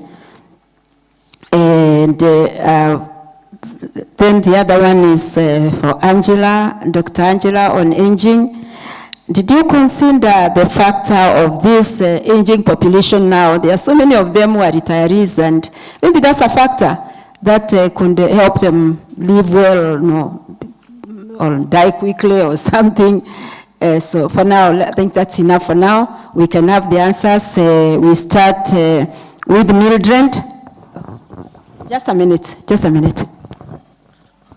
Thank you, Chair. I also wanted to ask Rosemary, these job characteristics, when you get the findings, tell us which of these job characteristics that you have listed are able to influence more information sharing in the universities more than the other, so that we as people who are in the universities can look at these job characteristics and advise the university management that these characteristics are very, very important. They have a higher level of correlation with the job share. I mean, with the knowledge sharing, because knowledge management is very, very important for us as academicians in the universities. Thank you.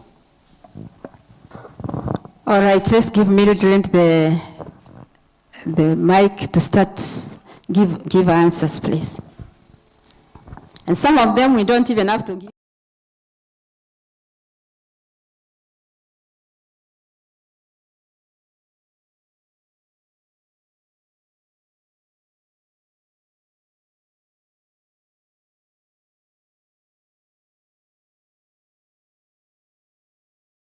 It will help us in trying to create the understanding that we are seeking, and also creation of the awareness.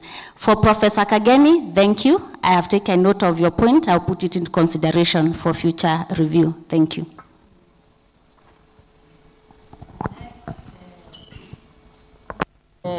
Agnes, please. Agnes. No, it wasn't.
For the call, the 8th call in our university, it didn't go through.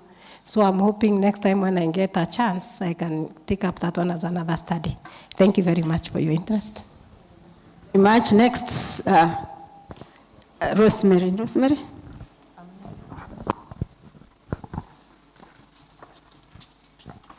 Thank you so much. I will start with a question from Dr. Kubaison, where he was asking among the many job characteristics that we have, which one, according to my study, had more weight in regards to knowledge sharing. I used the Ackerman and Hodam model, which has 5 characteristics, one of them being task, the other one being job significance, job feedback, and autonomy. So my study found that job feedback, job autonomy, and task significance had more weight than all the other job characteristics abandoned in the Ackerman model. Autonomy, job feedback, and task significance were major characteristics in my study that influences or that have major influence on knowledge sharing, unlike the other 2 characteristics. Then there is the question of how did I verify? Is it verify? Excuse me, Manda.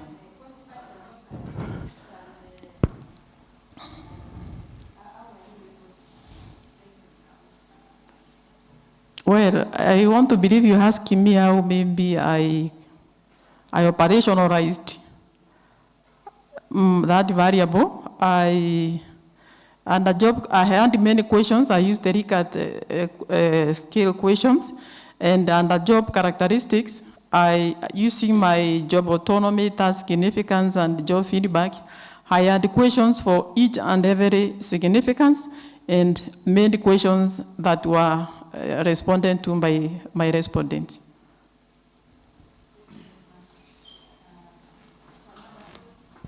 Another question, or we are? Oh, yeah. Oh, yeah.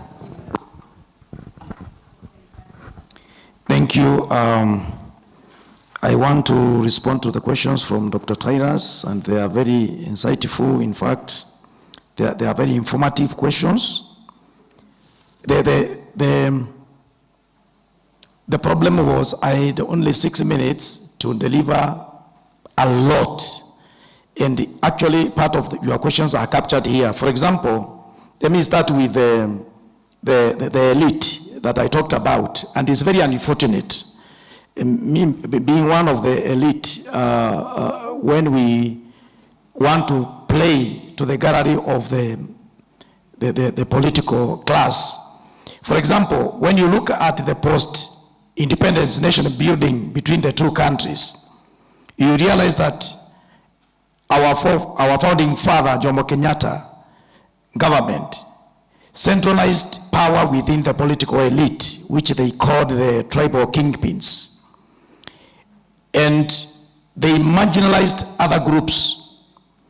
And therefore, this fostered a zero-sum perception of politics where ethnicity was tied to resource access in our country. And it is going on even today. You hear people saying that if you want to get resources, join the government. And yet they are taxpayers. So this now created the politics of patronage, you know, creating the big man syndrome, which has worked negatively for our country. So the elite are forced to think and reason along tribal lines. And this is very unfortunate, that you see somebody is educated, but the way he is behaving and the things he is doing, you wonder where we are. It's because of the creation, the seeds that were planted in our nation that created politics of patronage. So for you to toe the line or for you to get any serious thing, you must toe the tribal line. And that has worked negatively for our country. When you look at Tanzania, Mwalimu Julius Nyerere implemented the ujamaa, and that's one I want to tie it together with the question you asked about Kiswahili. You know, Nyerere implemented Ujamaa socialism. And this one promoted national unity of ethnic identity. And he worked around there to promote Kiswahili as a national language, and he created visualization where he created villages of Ujamaa, and there were efforts of integrating diverse communities for that language. You know, language is a culture. It's tied to culture. And therefore, when we got independence as a country like Kenya, we were 46 nations, and we created one nation. So we needed something to bring us together and to relate, and that is language. So in Tanzania, they created Kiswahili as a language that united them, and they see each other as ndugu or brotherhood. And this one built a very cohesive society of brotherhood or ndugu. And even today when you go there, you cannot talk of tribe. But in Kenya, when you say your name, if you say I'm Professor Guyo, I want to let you, for example, with where you come from. When I say I'm Gitari, I'm pinned to Mount Kenya. And that one has created that problem. When I went around checking schools on TP, I was surprised even today, even after passing 2010 Constitution, schools are writing everywhere in walls, speak in English. Speak in English. And the students are punished heavily for speaking in Kiswahili. So how are we going to unite as a nation if we are even 2025, we are telling students in schools to speak in English? There is no language which is superior than the other. And therefore, if we wanted to build a nation, we needed to create a linking factor, which is language, so that it can unite us and give us one culture of language. And that one will be able to be united as a country. As we speak now, we are working on how we can unite that. And we have an opportunity, like today, you have seen the Gen Z revolution. When you ask a Gen Z the name, they will give you they will not want to give you the second name. They don't want to use that because the second name to them has created problems in this country. So they will tell you, I'm John. What is the other name? Just to second as John. Because they want to create a society that is uniting us. And what's uniting them? Sheng. Sheng. Sheng is uniting them. So they have created a language to unite them. So that's why Wanasema Marada Nigani, Fomo Nigani. Now they can now synchronize very well. So if we want to grow as a country, we must create a uniting language. There is no country that has developed using the language of another country. Go to China, Chinese. Japan, Japanese. Go to Europe, English, period. Go to Arab countries, Arabic. And they have no apologies to make. And therefore, as a nation, we need to build a language. And that's why my research is supporting heavily on languages, and in particular Kiswahili, to build a cohesive society so that we can build a country that is united culturally through language. Thank you. Thank you. Maybe so that we just finish up. We don't need second round. Yes, I know Aaron. Aaron will come. Maybe Aaron finish, then I get back to Daktari. I have something for him. Okay, Chair is saying I ask now. Aaron, you can hold on.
it's one language. If you are from different ethnic groupings and you are speaking one language, you are forced to unite because you can understand each other.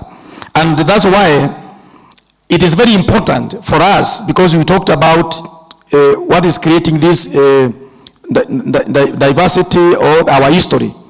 I would recommend that as a country, we need to come up with a policy. I talked about the policy that we need to teach the history of Kenya as a core course in any university degree that anyone is taking.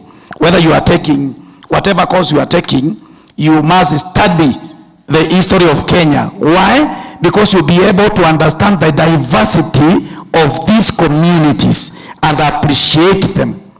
So as a policy, we can make that so that when you are Kenyan, whether you are doing a different course, you are taught that. And then the same is inculcated in the lower levels of junior and senior secondary to be taught as a core course.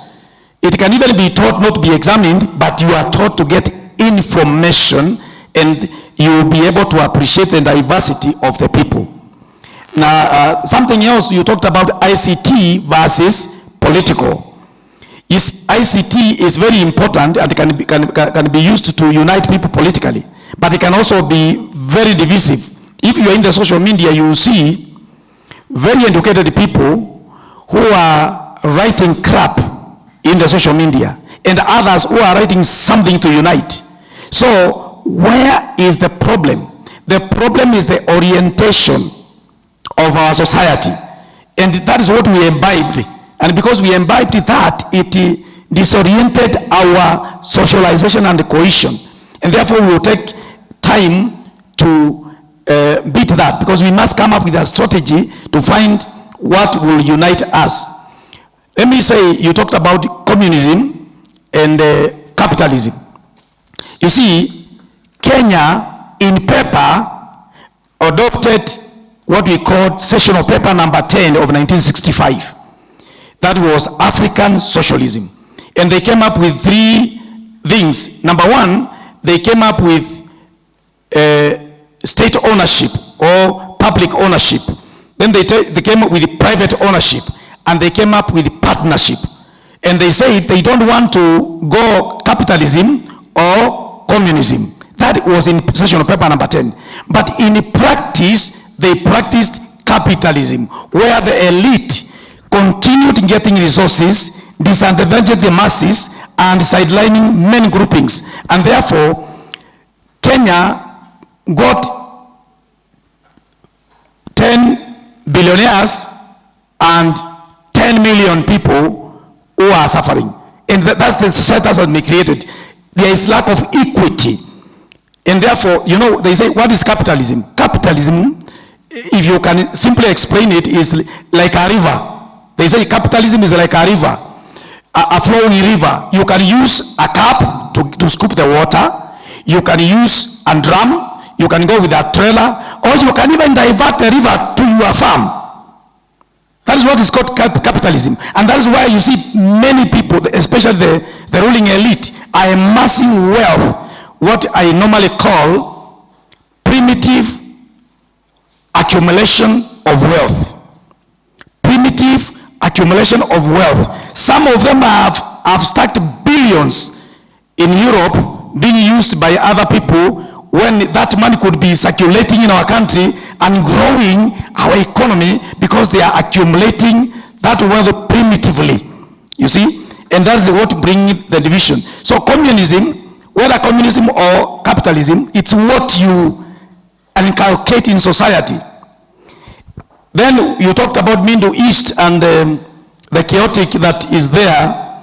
And you see, the colonialists used three things to divide the society. One, language. Two, culture. And three, religion. So, they even, I don't want to go to this, but let me say it. When you Islamize and become a Muslim, you must be given an Arabic name. Otherwise, you will not have Islamized properly. Why should you be given an Arabic name? Me, I'm called Joseph, which I normally don't use. I use it sparingly, unless in my documents. I use Gitari Kaduru. Because I was given Joseph, a European name, so that I can be culturally oriented to European thinking. Then I was given a European language. So most of the times you see me in suits and in ties, Professor, you have seen me that way. Because that's how I was oriented, you know. So that Islam is what is dividing Middle East, because you must toe the line. Before the coming of the Europeans, Africans, and even I think in Asia and other parts of the world were having their own way of governance and processes of society. They were using something we are calling gerontocracy. Gerontocracy. Gerontocracy is the leadership of elders. Like here in Meru, we still have the structures of gerontocracy where we have the jury in Cheke. And they gave us structures of governance. And they are the ones who gave us this land. But now we were oriented to a different form of leadership called democracy. And that's why in Middle East they are refusing that. That's why they are using the ayatollahs, they are using the emirs, because they are oriented to think according to their way of doing things. But they are told, no, do democracy. Democracy is the way to go. Why? Because it is the system that was used by the Western Bloc of the political divide during the Cold War. And it is not working. In Kenya, we have tried it from 63 to now, we are still fighting. Now we are in a Gen Z movement. Because of what? They are saying the government is not being democratic. So these are some of the things that need to be looked into and can be addressed by uniting, by becoming cohesive. When we unite through culture, through language, then we will build a nation. Remember, we were 46 nations and then compressed to one nation. And we must look at a factor that will unite us, not democracy, but something else that we will be able to identify with as a people. If there is something I've forgotten, I can be reminded. Thank you. Thank you, Dr. I think you've answered all. Finally, Aaron, give mic to Aaron.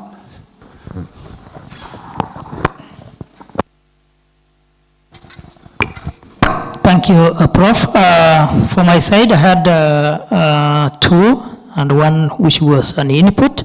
On the impact, generally, the title of the study is Camel Milk Value Chain Development and Human Resource Empowerment among pastoralist communities. Generally, impact was brought in because in the study, we are also looking at the impact of the government initiatives, and especially on the dairy farming. Because when you look at the policies, the current policies on the dairy farming, it is automatically excluding the camel dairy. And we are trying to look at the impact of the government policy, especially when the camel milk dairy is concerned. Also, on the same, when you look at the livelihoods of the framework of the livelihoods of the pastoral communities, there is very little impact, or there is very little impact on the government side because of the exclusion. The policy generally excludes camel industry.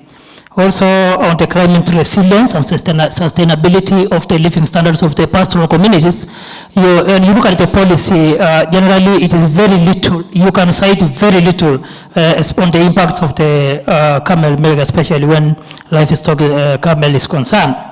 Also on the market access and the expansion of the camel milk value chains, it is only available in the research and also in the findings, but the government is yet to critically bring into the mainstream so as to benefit the community.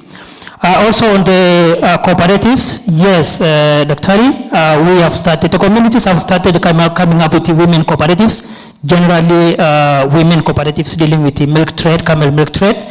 Like in Isiolo, we have Anolei, in Marsabit, we have Tawakal, in Moyale, we have Defe, in Samburu, we have Samburu women camel milk traders, and so many other in the country. So the industry is growing well, and we are optimistic that in very near future, if the government if it is going to cash up the government, the government, then it will equalize the dairy industry. Thank you.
goes to the print houses and takes all the newspapers that are printed, what has been given in the app, what has been translated now from the online app, from what people are giving, and they collect all the print media to ensure that people do not access it. So this one brings out that aspect of corruption being an hindrance to coming up with innovations that can help bring the nation and the continent ahead. The other aspect that comes out in my findings is the treatment of teaching as a subaltern profession, a marginalized profession in the sense that this teacher is taught to only teach what is within the syllabus. And again, this raises questions of what is the role of a teacher? What is the role of an educator? Beyond what is in the textbook, how do we mentor our students to be able to be producers of solutions? Because again, we are seeing the teacher being intimidated, the students being intimidated, and the solutions that they come with become just theoretical. There is no effort to make this innovation practical so that it can help the municipality.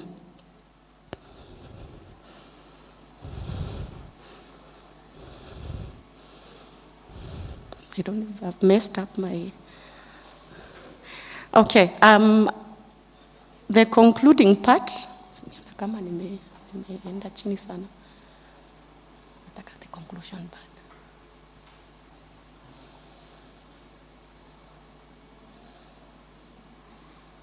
The second last slide. They were 10? 9, pale inaanza.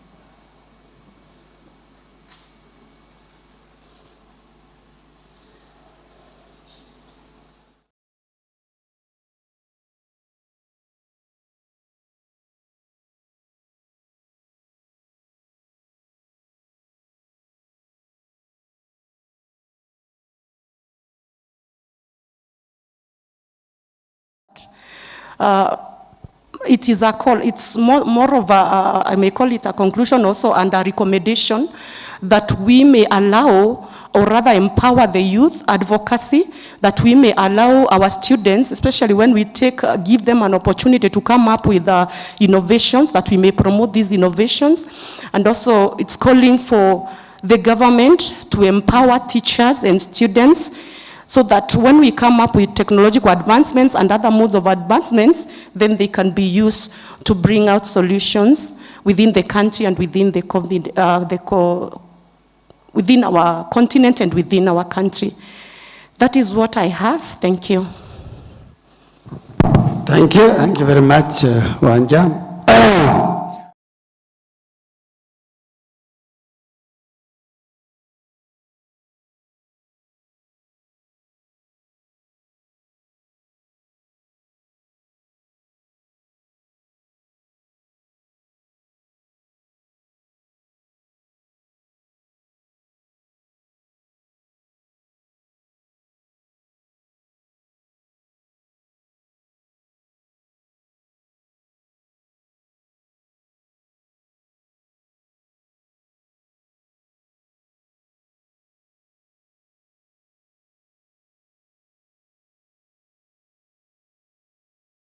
In Kenya.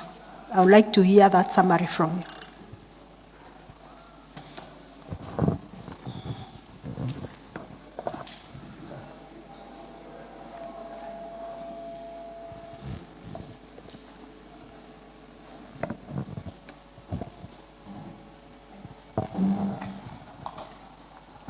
Thank you. You can listen to, you can put that one down. I also must say this work is very current and appropriate, as this research is done at really the right time in history of our country and the situation we are going through and many parts of Africa.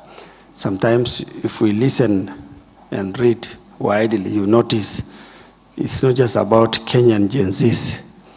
There are also problems in West Africa, not one country. There are brewing problems in North Africa.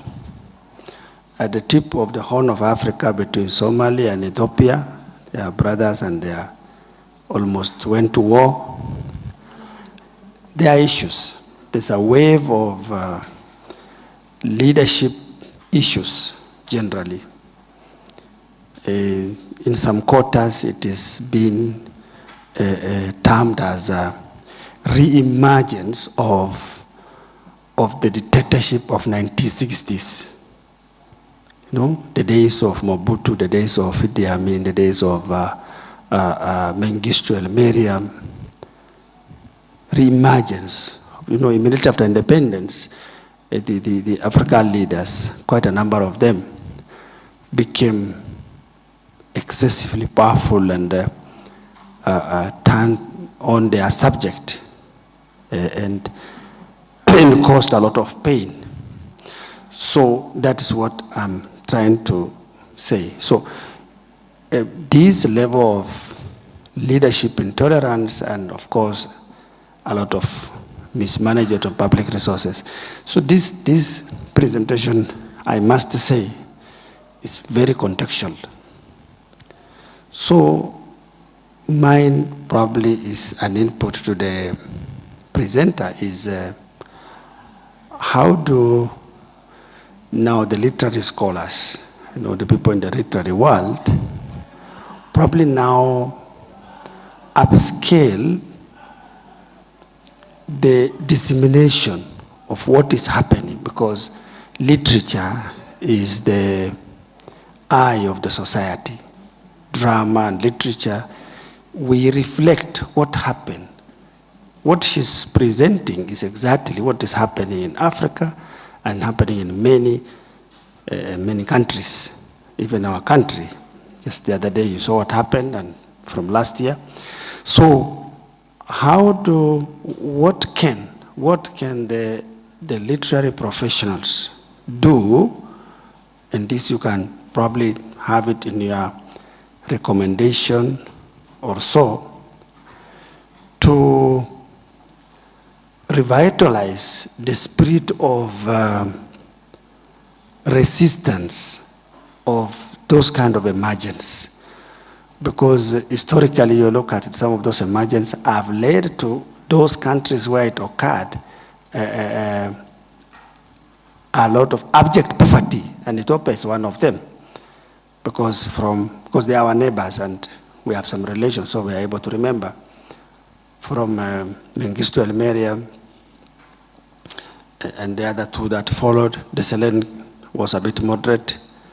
No. So what can the professionals in the literary world do to help society to see these evils more clearly and be energized to say no where necessary, so that the society's resources and freedoms and just systems are not trampled upon. So mine is just an input.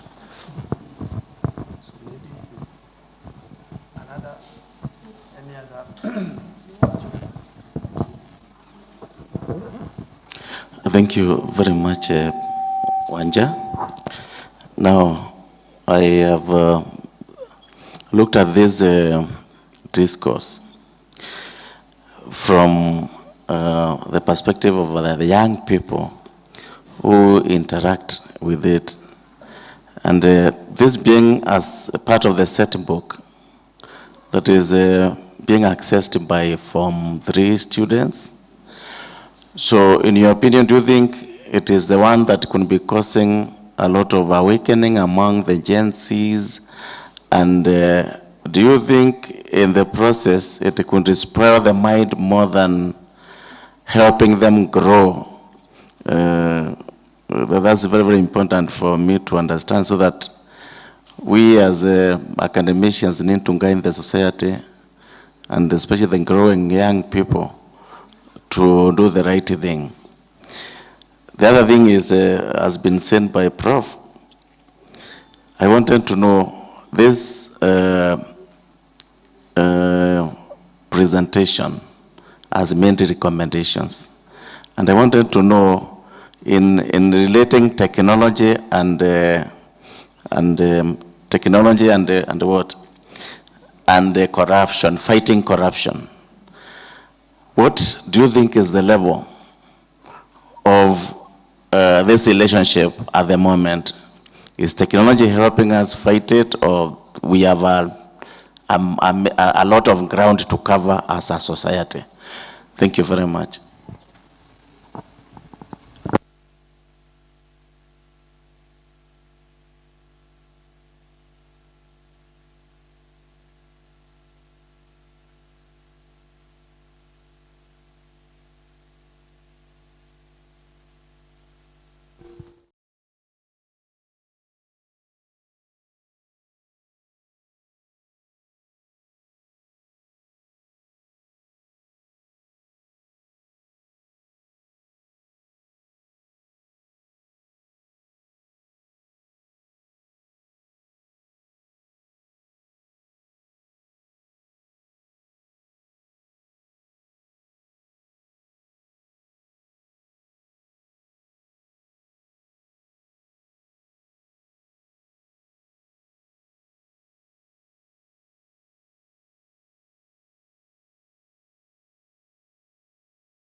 Just for clarity, my understanding of the first question, what is the place of technology in Kenya, relates to question 2. Just to clarify from the second question was, do you think it could be causing an awakening or what, or is it spoiling the mind? So I will answer them together. Generally, like my friend and colleague, Dr. Nabea has said, technology has brought a lot of awakening from what we have been seeing for at least for the last 2 years in Kenya. Things that sometimes we may not even want to be very vocal about because even of the political temperatures within the country and the kind of intimidatory tactics that we are seeing. And one of the things I would say is that, yes, the digital space has opened a lot of voice for Kenyans. And it's not just for the Gen Zs. Yes, the Gen Z are in the forefront, but we realize most Kenyans right now own mobile phones. And it's not like when we would wait for the news to come from the mainstream media. I was getting an interesting feedback the other day when the government recommended the shutting of the mainstream media, and people are saying, who watches TV anymore? We shall go to TikTok, we shall go to this. So really the argument is that the space is so much open, there is more aspect of a vocal aspect, people can speak more. But then again, that now brings us to the question 3 and 4. Then if at all we have this kind of digital freedom in Kenya, if people are speaking so much about corruption, how come the same people that are speaking years to come, then there's a shift to be in the same, now we are having the us versus them. So now they are no longer in the us, they are in the them group.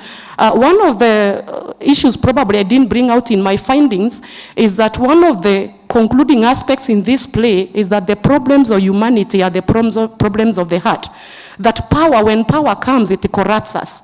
And sometimes we forget that aspect of now the general good, the collective good, and then we come to the individual good. So again, corruption is that much addictive. That is what I would argue. And probably now, in our recommendations, what I would argue is that even as we teach the young people, as we teach these literature books, then we need to deal with the issues of the heart. How are we dealing with our students apart from the head knowledge that we are giving them? How are we getting to help them to be transformed, the work to be transformative, such that now the whole student that comes out of there is someone who understands corruption exactly as it is and doesn't want to indulge even at the allure of money, that people can remain true to themselves. Perhaps that is the challenge I would argue is what we have in Kenya. I don't know if I've answered every question. Yeah, I've tried. Thank you. Thank you. But it's not a question, okay, because it's a very interesting and apt moment. So, as a listener, an audience, my thinking is that, and from the scholarly point of view, literature is not meant to solve anybody's problem. I'm talking about Dr. Nabea. The approach of literary architecture, the way it is designed, the drama, the poets, the literary writing, is meant to be a reflection of the society. Literature tells us how naked we are, how beautiful we are, and gives us opportunity to think about what to do. So it's up to the society to devise ways of dealing with their status. So if you read all the books in literature that we read when we were young, like this beautiful one, I Marry When I Want, the old ones during the revolution of 60s, the Man of Kafira, and all read any literature, the Caribbean, I love readings of Caribbeans. it just tells you who you are, what you are, how you look, and just reflect. So it's a mirror of the society.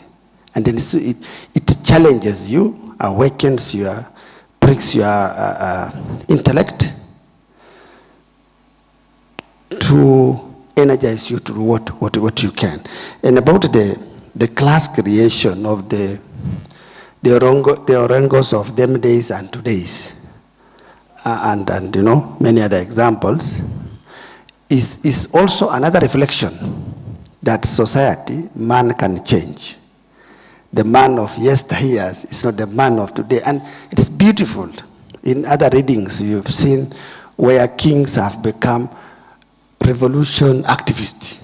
The king that was oppressing people one time, he gets out of the office, become citizen, and become the leader of the rebellion, the leader of the demonstration.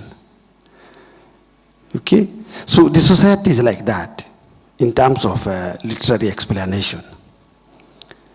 Our Chief Justice, of course, I'm not saying he was a bad ruler. Today he's an activist. Of course, even in the past, he has always resisted injustice. Two of them. They have sat on the highest bench and delivered decisions. I think even good decisions during their time. But today they have changed they have crossed the river. And the society is like that. The society is like that, okay? So I just wanted to support the philosophy behind literature, so that we don't expect literature. It's not like economics. Economics gives us models to solve our problem. Mathematicians, statisticians give us models to solve problem. Literature tells us who you are, what you are, and tells you go and think about it. You can as well die as you are, but I have told you who you are. Okay? Thank you. Clap for her, please.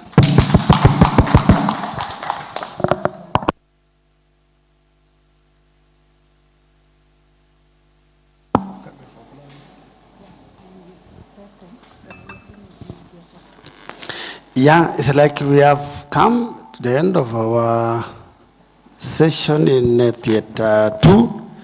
Because looking at our program, just to assure you that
So members, I think we can give thanks to God before we leave.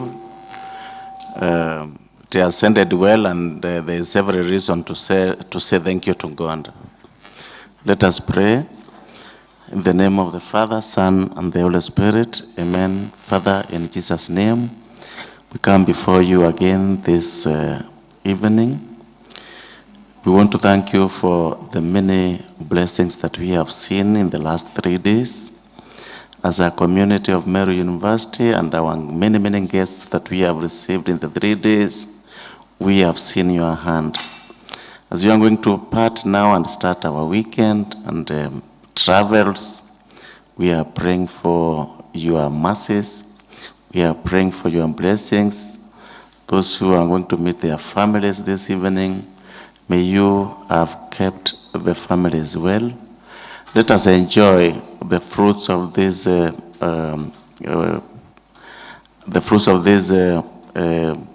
interactions that we have had for the 3 days.